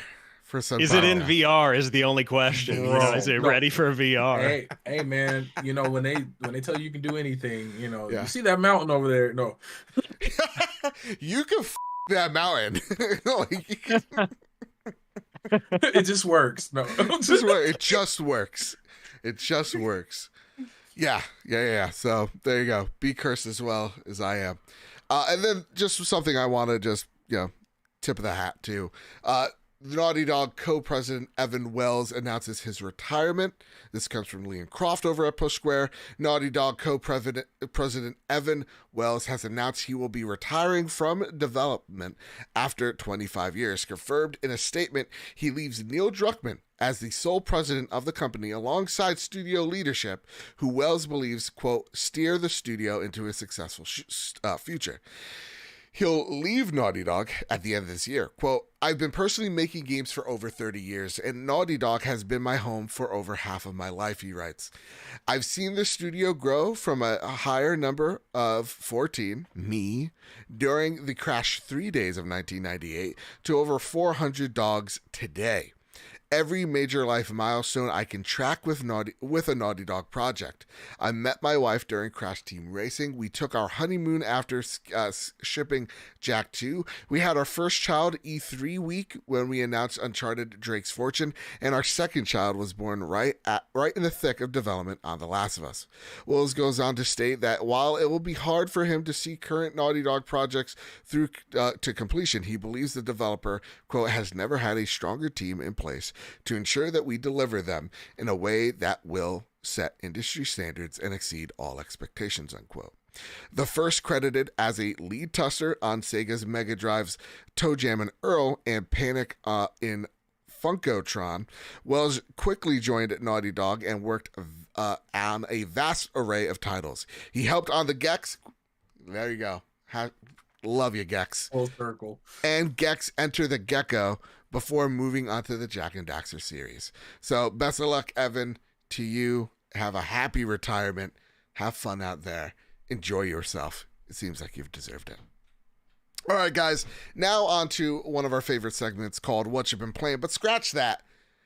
Have you guys seen this? Twisted Metal, the new explicit trailer ahead of this month's release. Let me read a little bit about it. Starring Anthony Mackie, the show will begin streaming in the U.S. on July 27th, with episodes running for 30 minutes. Twisted Metal is an original take on PlayStation's vehicular combat series, executively produced by Rhett Reese and Paul Wenrick, writers of Deadpool films and Zombieland. Michael Jonathan Smith, who wrote and produced Cobra Kai, wrote and executive produced the show as well. According to Peacock's synopsis, the series follows a motor-mouth outsider offered a chance at a better life, but only if he could successfully deliver a mysterious package across a post-apocalyptic wasteland. With the help of a badass axe-wielding car thief, he'll face a savage marauders driving vehicles of destruction and other dangers of the open world, including a deranged clown who drives an all-too-familiar ice cream truck. Ooh-wee. Sam, I'm not ashamed. I saw this trailer. I've been skeptical since day one. I was open. I like the scene that we saw from the Summer's Game Fest thing, but I gotta be honest. I know this Peacock. I know like the production's not gonna be Last of Us level. No way. But I kind of I liked what I saw there. I saw a lot of comedians that I like absolutely love, like Jason Mantzoukas is in it, and I'm like, and I'm in. Right? Yeah. So I want to know what your thoughts are, man. Watching the trailer, how'd you come away feeling? I mean, it's way better than, in my opinion, what we saw earlier with the clip that was, I think people were going into it expecting it to be more Twisted Metal than it was, which what that is, nebulous idea. You know, yes. Like everybody's got their own unique what is Twisted Metal. Yeah. You know, I think some people were going in looking for Mad Max with Sweet Tooth in it, and it's not going to be that. No. But, you know, I think it's going to be fun. It's going to be lighthearted. They're going to keep it light. My only question is, can we reverse engineer this to ultimately make a new Twisted Metal game? Can we all go watch the Peacock TV show, and at that point the numbers will then convince the bean counters at Sony to say, okay, now we greenlight the reboot? I think that is what I'm hoping out of this. Yeah. But in all seriousness, the TV show looks pretty good. Yeah, it does. And you're right. I love it. It's like, it is nebulous. Like, I know people are like, this isn't Twisted Metal Black, and I'm like, y'all played Twisted Metal for the story? I played it for the multiplayer and like cursing out my cousin Carlos. Like, that's all I was doing. And like, I wasn't paying attention. I know Kyle is very much in the vein of like, I love the story behind Twisted Metal. For me, it's like, nah, dude, I'm like giant wheelman with two giant guns. Like, it's goofy, it's stupid, and I love it. And I love that this Twisted Metal show isn't taking itself seriously. Like, Will Arnett like cuts a man's head off, and one guy's just like cheering on, like, I've never seen someone do that before. That's like awesome. Like stupid shit like that. I love it. Or like where they're having like a like an old fashioned Western standoff, and they try to shoot their guns and they don't go off. He's like, oh, this is embarrassing. This never happens. Like, funny. So I love the writers associated to this. I love the comedians that are a part of it. And it's even getting people that, like, you know, my best friend Amy, who is not a Twisted Metal stan by any means, going, oh shit, okay, I'll watch this. There's a lot of familiar faces here. Stephanie Beatrice, respectfully. But even her, she was just like, yeah, respectfully. Stephanie Beatrice is in it? I'm in it. Like, yeah, let's go. Let's watch it. So, Brandon, I want to know your thoughts, man, watching this series here. Yeah, I'm hyped because I don't know how they were gonna do the whole. Because wasn't it like the whole point of the Twisted Metal thing to get a wish from like the gods, so you can kind of do anything you want? I don't know how they were gonna take that and make it into something and resell it like 20 years later. Mm-hmm. Damn, am I aging myself? Has it been 20 years? Dude, it's been 20 years. I think it has been. Let's not say it out loud. Oh man, my heart sinks when you say it. You know, and my back hurts as well. Right? As I'm sitting here on my cushions and got all my pillows, but no, I'm hyped. This is gonna be fun. All right. I wonder if they trolled us with like the non-car trailers, and then they hit us with the no, this is what the show's really gonna be. Yeah. And they kind of like hit us with the clickbait, and I was like, oh, we got you. Now you're really here, and you're really hooked. I feel like they YouTubed us. All right. I'm digging it. I like it. And of course, Nev Campbell from Scream is in it, and we also stan her as well. Yes. By the way, because I just got into Scream, the whole franchise. Love it. Nice. Nev, you're the heroine we deserve. All right. Helldivers 2 gameplay trailer dropped. There's not much you can like gather from the blog post. It's kind of like a couple of paragraphs, but the gameplay itself, this is a third person hectic, just multiplayer cooperative shooter in the same vein of the original Helldivers, which is just like, hey, look at all these enemies on the map. It's chaotic. It's a whole lot of mayhem. And yeah, your friendly fire's on, so you're going to be blowing your friends apart. It's very Starship Troopers-esque. And I'm going to be honest with y'all. This is, again, when Sony gets weird, I like it. This is a weird-ass game, and I'm kind of all for it. That being said, I want to know what you guys think of Kevin Ainsworth's question. Hello, handsome gentleman. Ooh, you shouldn't have. Was wondering what you think of the chances of Helldivers 2 launching into PlayStation Plus is. Would it being in PlayStation Plus on console but paid on PC be a bad choice? Sincerely, the nastiest dangly doodle around. All right, Kevin. All right. I don't know if I should have bleeped that, but that said, again, the game looks great. A game looks like cooperative mayhem. But at the same exact time, it's supposed to come out this year. Talk's clicking. I saw a social media post that said 52% of the year is already done. So less than half of the year left. We still don't know a price date. We still don't know the month of its release. I mean, I don't know. What do you guys think? I'm going to go with you, Baron. Should this be something that, hey, maybe in August we drop this in PlayStation Plus? Or do you feel like Sony, this is a game ample for Sony to kind of experiment with price tag, where it's like, hey, no, this is like a $30 game, like the original. What do you think? That would definitely be a big positive. And I feel like you should always throw a lower price tag on a game IP you're nervous about. Sure. Especially if it's not a clear as day AAA. Like, of course, you wouldn't have did that with Horizon Zero Dawn. Yeah. But with Helldivers 2, you do that. You hit it with the AA special. You throw it out there for $49.99, and or you add it into your subscription service, and you let it build, and you let it get that fandom and that fun behind it, and You get a couple streamers really behind it. Yeah. You get like you let it, you let it bloom. And I think if you go in and you charge $70 for it, unless you're hitting Returnal type status, which I don't think it will, you're really rolling the dice and you're risking killing it before it even gets a chance. Yeah. This game has been in development for a minute now. I mean, this thing was leaked back in the NVIDIA leaks like a year or two ago. Like it's been out for a while, and rumor has it it's been finished for a minute now. Sam, I turn this over to you. What do you think? Because Baron's right. This isn't like a AAA size game here, or development rather. Where do you think this game should fall, price wise, or just throw it into plus? I don't think that they'll necessarily throw it into plus, just because it doesn't feel like the Sony way right now. Like they're talking about not doing day one drops. And, as far as Helldivers itself goes, I would kind of categorize this as not quite on the bar of Returnal. Like it's not quite up to that level, but it's like on that Remnant 2 level where, like we were talking about at the beginning of the show, it's like a polished AA, like a really good, almost AAA. Oh, Baron, okay. You're like, Remnant 2 is Remnant. Remnant 2 will be gold.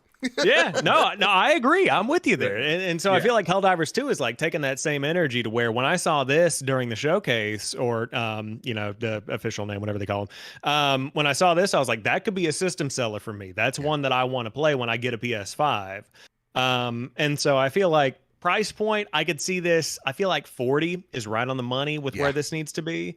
And as far as like, should it be, on PlayStation Plus on console, obviously as a Game Pass fan, more things and services, the better. Putting it paid on PC, would it be a bad choice to Kevin's question? I don't think so, because PC players have a different expectation right now. They don't have that PlayStation Plus or Game Pass Ultimate expectation that they need to have met, to where people that are going to play Helldivers are going to play it and they're going to be happy to throw $40 at it. Yeah, I think you're right. I think PlayStation's probably put a bit of money into this project and they want to see it hit. So yeah, I don't think PlayStation Plus is around. I think PlayStation looks at something like Destruction All-Stars, right? That game came out and first it was $70, then it was like free. Now it's like, well, there's a battle pass, maybe sort of, kind of. It's $20 now. Well, the game's already dead, right? Like it's one of those things where they want to get the messaging right, I think, the first time on it. With Helldivers not being the biggest thing, or the biggest name, I think putting this at like a $50 price range is probably the best bet. What do you think, Baron? This game will live and die based on how much marketing they put behind it. Yeah. Mm-hmm. That's the true, because we've seen it. I mean, look at Days Gone. Right. People complained about it, but then now people love it. Yeah. And I think with this, it's a marketing thing. If you could get enough ads out there, if you could really, you don't have to do a showcase behind it. If you can just put a video out, I think that's how you get this really moving. Yeah. And you hit something there. I think of like the Predator game. You're like, oh shit, like PlayStation's making a Predator game. Oh, Ilphonic. Oh, this is awesome. And then like 3 months later, it's like it's dead as disco. It also reminds me of a lot of like those awesome like little asymmetrical horror games, right? Like you got like, Friday the 13th and then all of a sudden a year later dead, right? So I think price is going to matter here, and expectation from Sony is going to matter here. I think you could put some incentives into PlayStation Plus like you already do with games like Fortnite. Like maybe you put a skin in there or something for PlayStation Plus members, or extra members, but like, or even just giving them a free trial to try out the game, I think is a strong advocate for that game as well. You get eyes on it without necessarily having to put it day one. But listen, PlayStation has done day and date games. This would be, I think, the first PlayStation first party game, and hopefully it succeeds, because Arrowhead, very talented studio, and maybe this is kind of the litmus test for them too. Again, the acquisitions I like. Join the PlayStation family. Let's hope. Knock on wood. All right, y'all. It's time. Are you guys holding on to something by any chance? Like anything? Like, is there like an object nearby that you can hold on? Okay, you got your mic, Baron. What are you holding on to? Oh, okay. Apple. Oh no, I'll be on brand. There you go. Yeah, be on brand, for the love of God. Okay, thank you. DualSense for everybody out there. That's right. You were gonna grab an Xbox controller. I was gonna say this man's fired, but I got it. Don't worry about it. We'll hold on to these. All right. Yeah. Get Sam out. What was I thinking? This week's episode. This is off the rails. I don't like it one bit. Prepare the drop. Here are the latest steals and deals coming to the PlayStation storefront. July 11th. Rain World Downpour on PS5, PS4. The Valiant on PS5 and PS4. July 12th. Oh, God damn it. Every week there's one. And then Kyle would be here. Guys, you think you can help me pronunciate this? Mordau? Yeah, I would go with that. Mordau. Yeah. Baron said it with so much confidence in Gusso. I believe it. Like, yeah. No, I believe it. Oxenfree 2, Lost Signals on PS5 and PS4. Hearing good things about it. Sea Horizon on PS5. On July 13th, Ulterior Marie Remake, The Alchemist of Salzburg on PS5, PS4. I'm sorry for everybody I've offended in Salzburg. Ed-Zero, Zombie Uprising on PS5. Gravity Circuit on PS5, PS4. Narkara, Blade Point on PS5. This was the Xbox exclusive for a bit, right? Baraka. It's like a fighter battle royale, right? That's it. Yeah.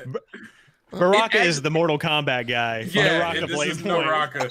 Yeah. You're doing great, though. You're doing great. Yeah, you're doing great. Oh, just do it good. Just f***ing up every word. Yeah, okay. Naraka Blade Point. What's wrong with me? Operation Wolf returns. First mission VR on PSVR 2. And then on July 14th, Exo Primal on PS5, PS4 that offers crossplay, but at launch, not cross-party play, which is a big bummer, which means I won't be picking this up on PlayStation. I'll probably be playing on Game Pass. Yeah, Baron. Yeah, I said that right. Your face is priceless here. How does that even happen? Yeah, it sounds like a Sony thing, huh? No, it sounds like a Capcom thing. I'll be real. I tried their Capcom ID thing. It reminds me of something. It reminds me like PS3 level of like, what are we? Remember like when you couldn't change your name on PS3? It's like that. Oh, I remember. Yeah. Yeah. All too well. So yeah, no, not great. That said, here are your PlayStation Plus Extra and Premium games revealed today. And they will be, or these 18 titles will hit the service on Tuesday, July 18th. Members will gain access to It Takes Two on PS5, PS4, Sniper Elite 5 on PS5, PS4, SnowRunner on PS5, PS4, World War Z on PS5, PS4. Oh my God, such a great game, guys. Go play it. Go. The Ascent, not so great from what I hear, but you know what? I'm going to give it a chance because I'll have Cyberpunk on PS5, PS4, Undertale on PS4, SpongeBob SquarePants, but a Battle for Bikini Bottom Rehydrated on PS4, Melty Blood Type Lumia on PS4. Oh, it's not even Type 0 or Type B or Type A. It's Lumia. All right. That's questionable. That's questionable blood. I would not go to a blood bank with that blood. Dismantle on PS5, PS4, Circus Electrique on PS4, Dynasty Warriors 9. That when I do like the question mark, it is a legit. I don't think I nailed it. Dynasty Warriors 9 on PS4, Samurai Warriors 5 on PS4, My Little Pony, Maritime Bay Adventure on PS5, PS4, Fast and the Furious, Spy Racers, Rise of Shifter on PS5, PS4. All right, this is where Kyle usually will highlight the game, right? And be like, "What is this?" Because I need to. I need to know this, and I need to research. Who's the Shifter? What's this I just all like about? how it's SH1FT3R. Yeah.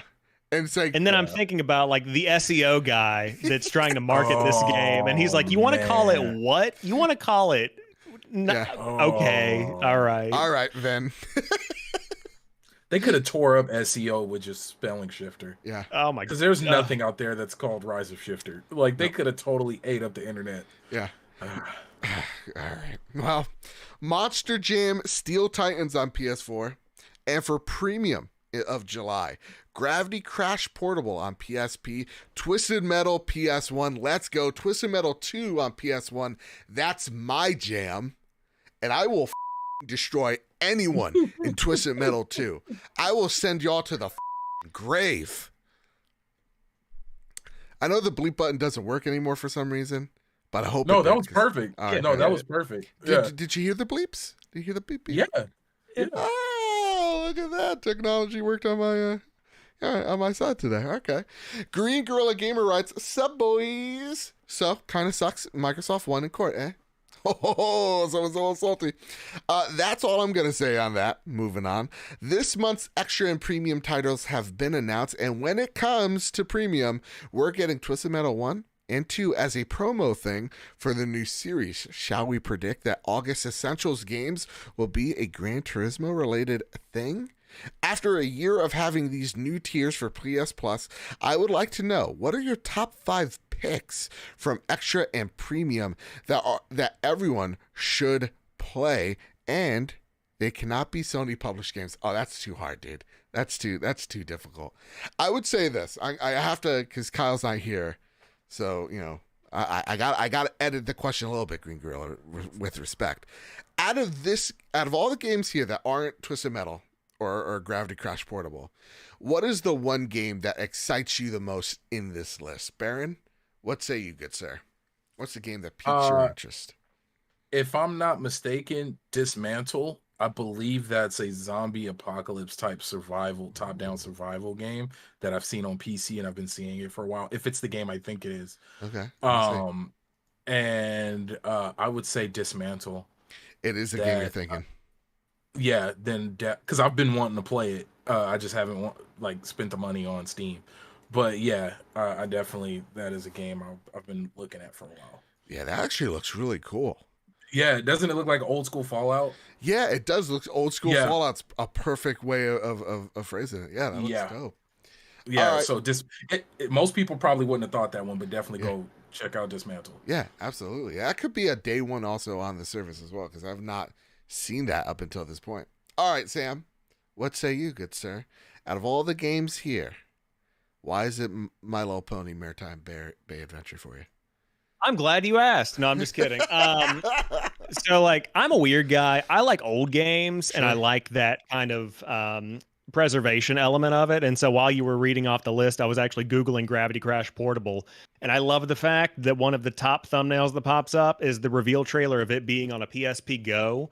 And so the idea of being able to play that on a modern console like a PS5 through emulation and how all that stuff works sounds really exciting. So I would probably pick the Gravity Crash Portable. And honestly, it looks like an asteroids level. It looks sick. I love that kind of thing. Yeah, it looks neat. It looks real neato. Out of all the games here, again, I think World War Z is the game that y'all need to play. It's a really fun AA multiplayer game. And it's one of those things where it's like, I think the one thing that sucks about zombies now is it's so intricate and you got to solve all these puzzles. Like, how about I just enter a room and I just blow a whole bunch of shit up? That's what I want. And that's what World War Z is. It's just like, hey, here are these hordes of just undead.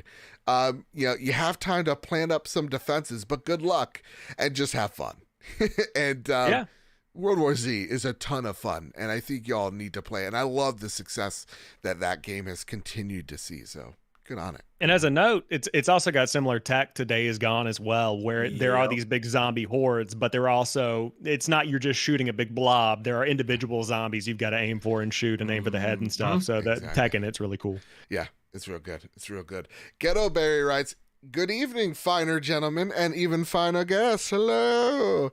It Takes Two has been announced as part of the PlayStation Plus extra lineup, but what other great co-op or couch games do you recommend?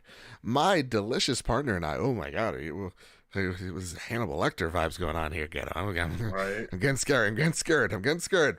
Are currently playing Haven and are completely in love with the game. I hear nothing but great things about that game. Anyway, but we are always looking for our next game to play together. So what say you? Loving the pod as always. Enjoy your rest. Toodly pip. Yeah, thank you, Ghetto Berry. And I bet Kyle does appreciate the good break. That said, you know what? When he's like delicious partner, maybe he's the bear. You know? Oh, Lord. You know? Maybe. Who knows? Who knows? I'm not here to judge, Barry. I'm not here to judge. What's a good co-op game, y'all, that you just like to play together with? Like what is that game? For me, it's Sea of Thieves. Everybody knows it. I don't shy away from how many hours I have, close to 900 with Luke Snore and the crew over there. I love Sea of Thieves. It's just a fun time. So, Baron, what say you, man? What's a good co-op game? I'm the worst person to ask for this. But Tisk. I think I'm struggling because the idea of couch co-op just seems so distant. Couch co-op. Yeah, that does see. Oh, now that But no, Outward. I believe Outward is on PlayStation. Yes, it is. Yeah. Go play Outward. It is a very difficult RPG. It is not an easy experience at all. It visually looks like Fable, but it plays closer to Dark Souls. Ooh, and but there is split screen co-op. Okay. And if you'll probably be very mad at your partner or your friend. But hey, bonding. Dude, play Shredder's Revenge. If you really love them, you can't go wrong with a nice beat 'em up. Yeah, it's a good pick. You really can't. Yeah. Yeah, I know that on my end, like my girlfriend is way better of a gamer than I'll ever be. She's really into the hardcore RPGs and things like that. And so she's always been super into Diablo. And so I would recommend, if you want something that's more of like a finite experience, Diablo 3 would probably be the way to go, because there's kind of like you finish it versus Diablo 4, where it's a new life for you. Congratulations, you now just have a new job. Yeah. But it also works. Yeah, exactly. But it both work flawlessly with split screen multiplayer. It feels great to play, especially if you've got a bigger TV. But yeah, so the Diablo 3 and 4 Wombo combo would probably be my picks. All right. I love it. Okay. That's it. Some person's like, y'all looking at chat. Listen, y'all, I'm a one-man show tonight, man. It's crazy here. I'm pretty like proud that I'm holding it down. I feel like pretty well. I feel like I'm doing good. I don't like to do my You are. You're doing great. I would agree. All right, boys. I forgot to cue you in on this, okay? Because this is our last segment, sad, but also our favorite one here. And it's called the Sony Pony Express. But when I say end Sony Pony Express, we all have to go, yeehaw! It'll really drown it out, all right? Okay. Ready? So it's time for our favorite segment, the Sony Pony Express. We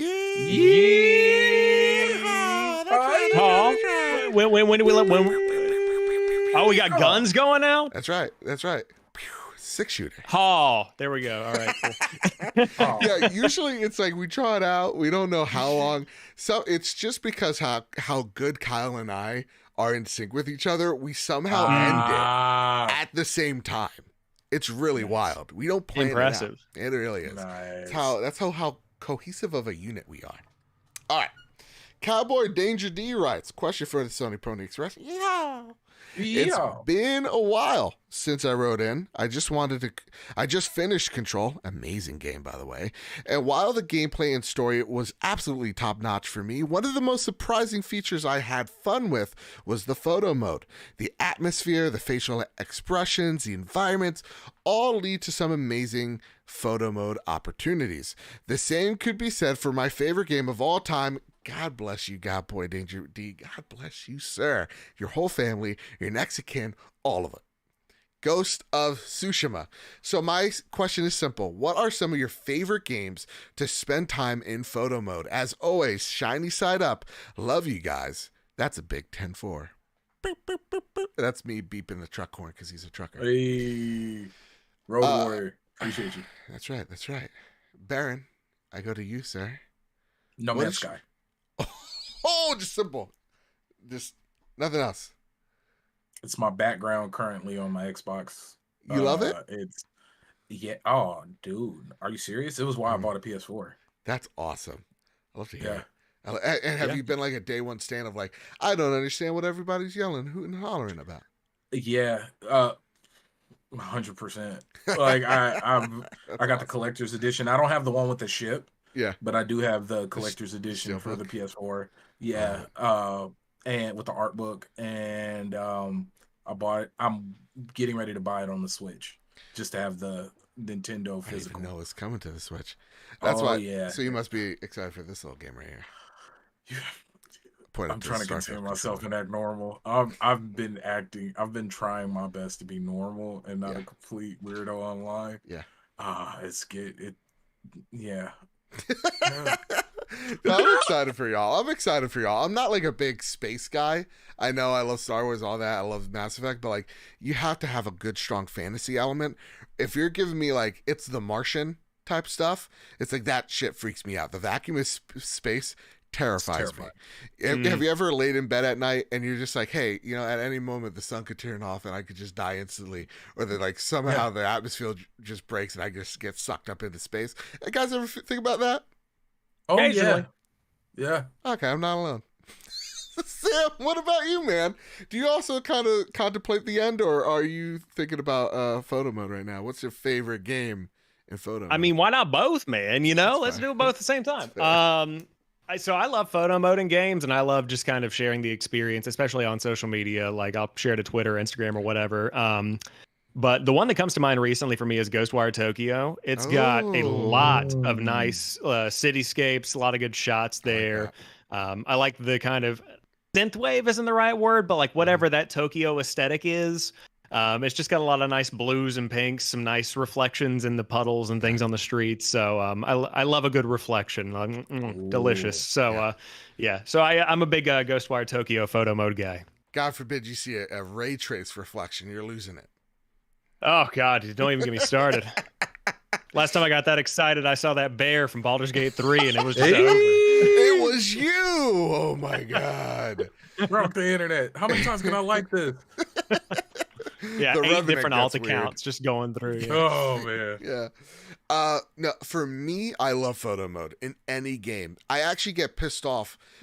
Here's my beef with Final Fantasy 16 right now. Not a good photo mode. Too bare bones. Ooh. Right? Too bare bones. If it's just like, hey, take a screenshot, you can tilt it up and down. Give me something. Give me expressions. I love where it's like, hey, this character's doing a pose. Like I think of 3 games off the top of my mind that do photo mode great. Ghost of Tsushima is the best at photo mode. The frames, the poses, the blood animations that you could put on Jin, stellar. Right? I think it's Cyberpunk.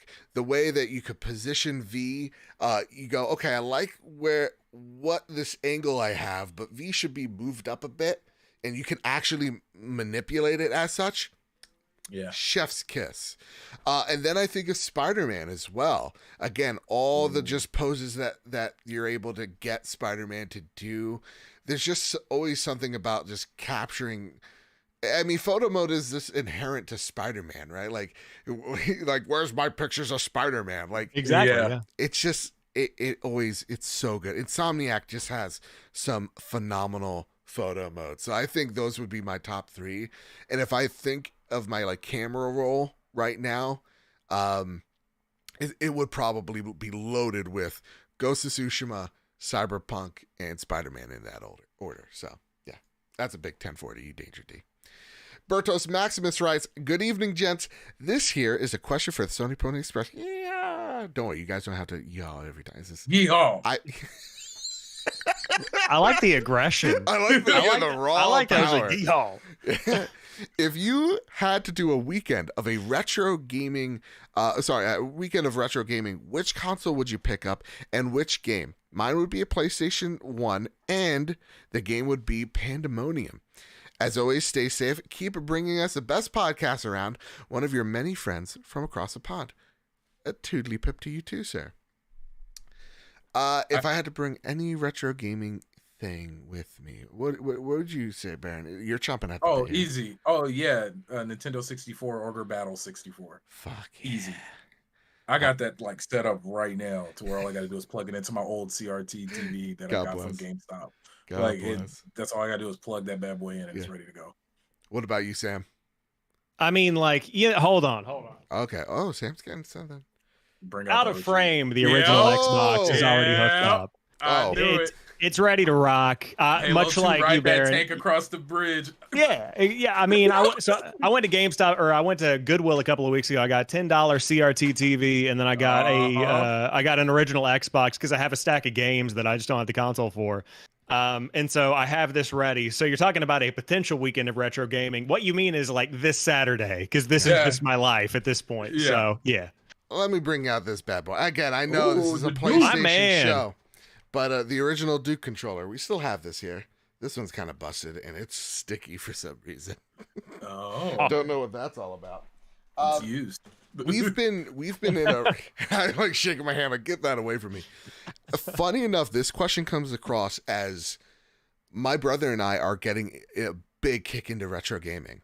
My brother, especially, we have like the limited edition, like special neon green Game Boy Pocket that goes for a pretty penny. Like we're just breaking stuff up from the basement. So like my brother found our old Genesis.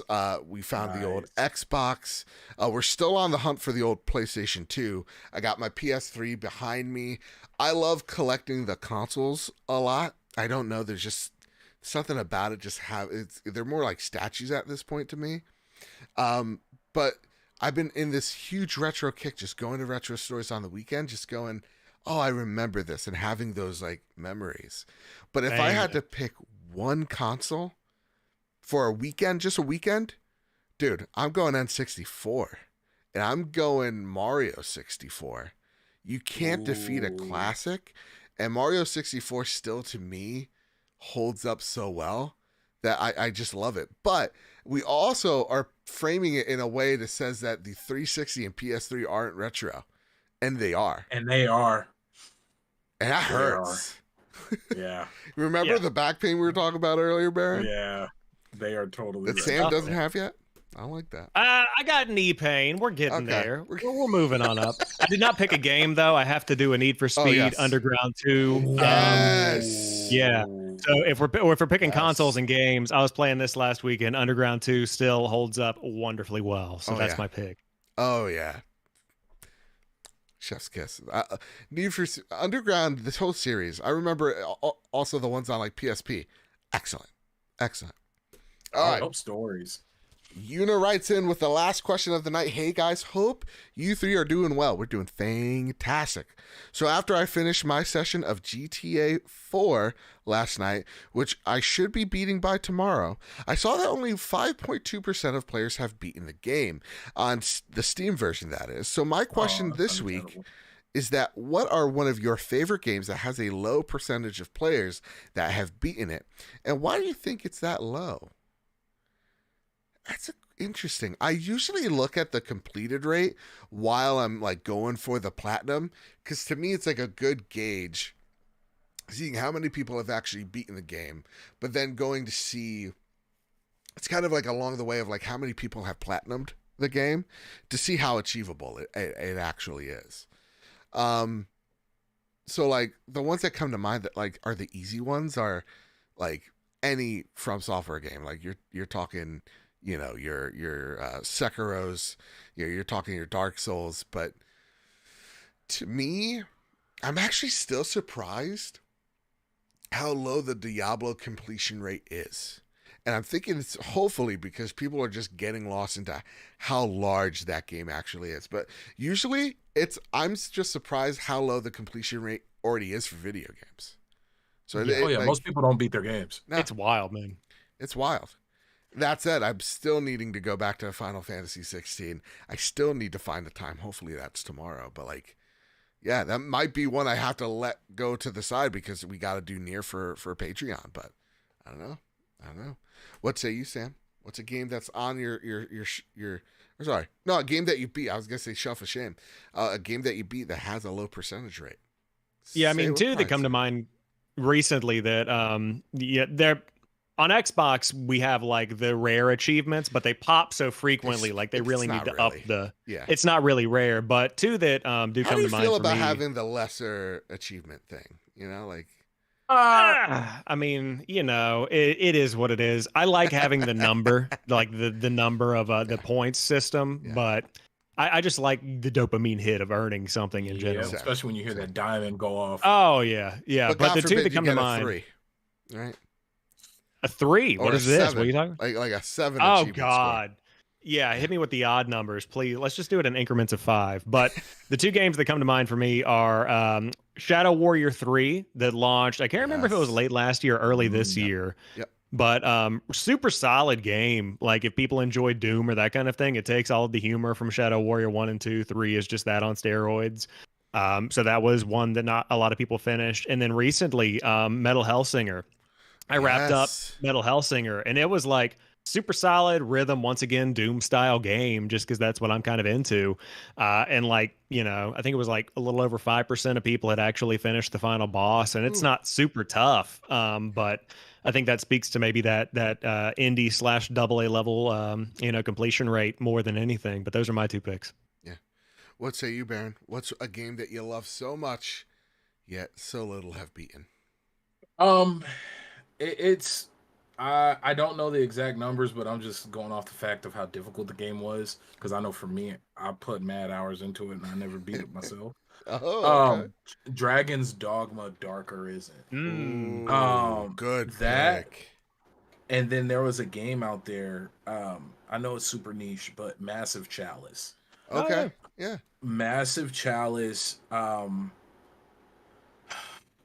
It introduced a lineage system that I wish would make it into more open world games, even though this was not an open world game, but it would just add that much more to it. But yeah, that's another game. It was it's more like XCOM than anything else. Yeah. XCOM would be another one. Holy shit, that game's amazing. How many people have actually beaten it? The aliens always goddamn win, Man. Yeah.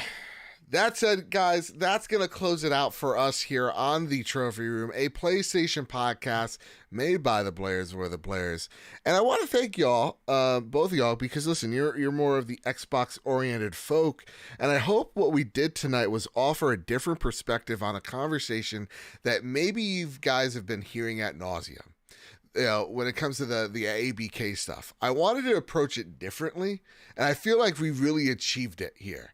I've heard a lot of people going, I take it with pride we haven't talked about this. I'm like, really? Because I feel like you're not doing your job if you're not.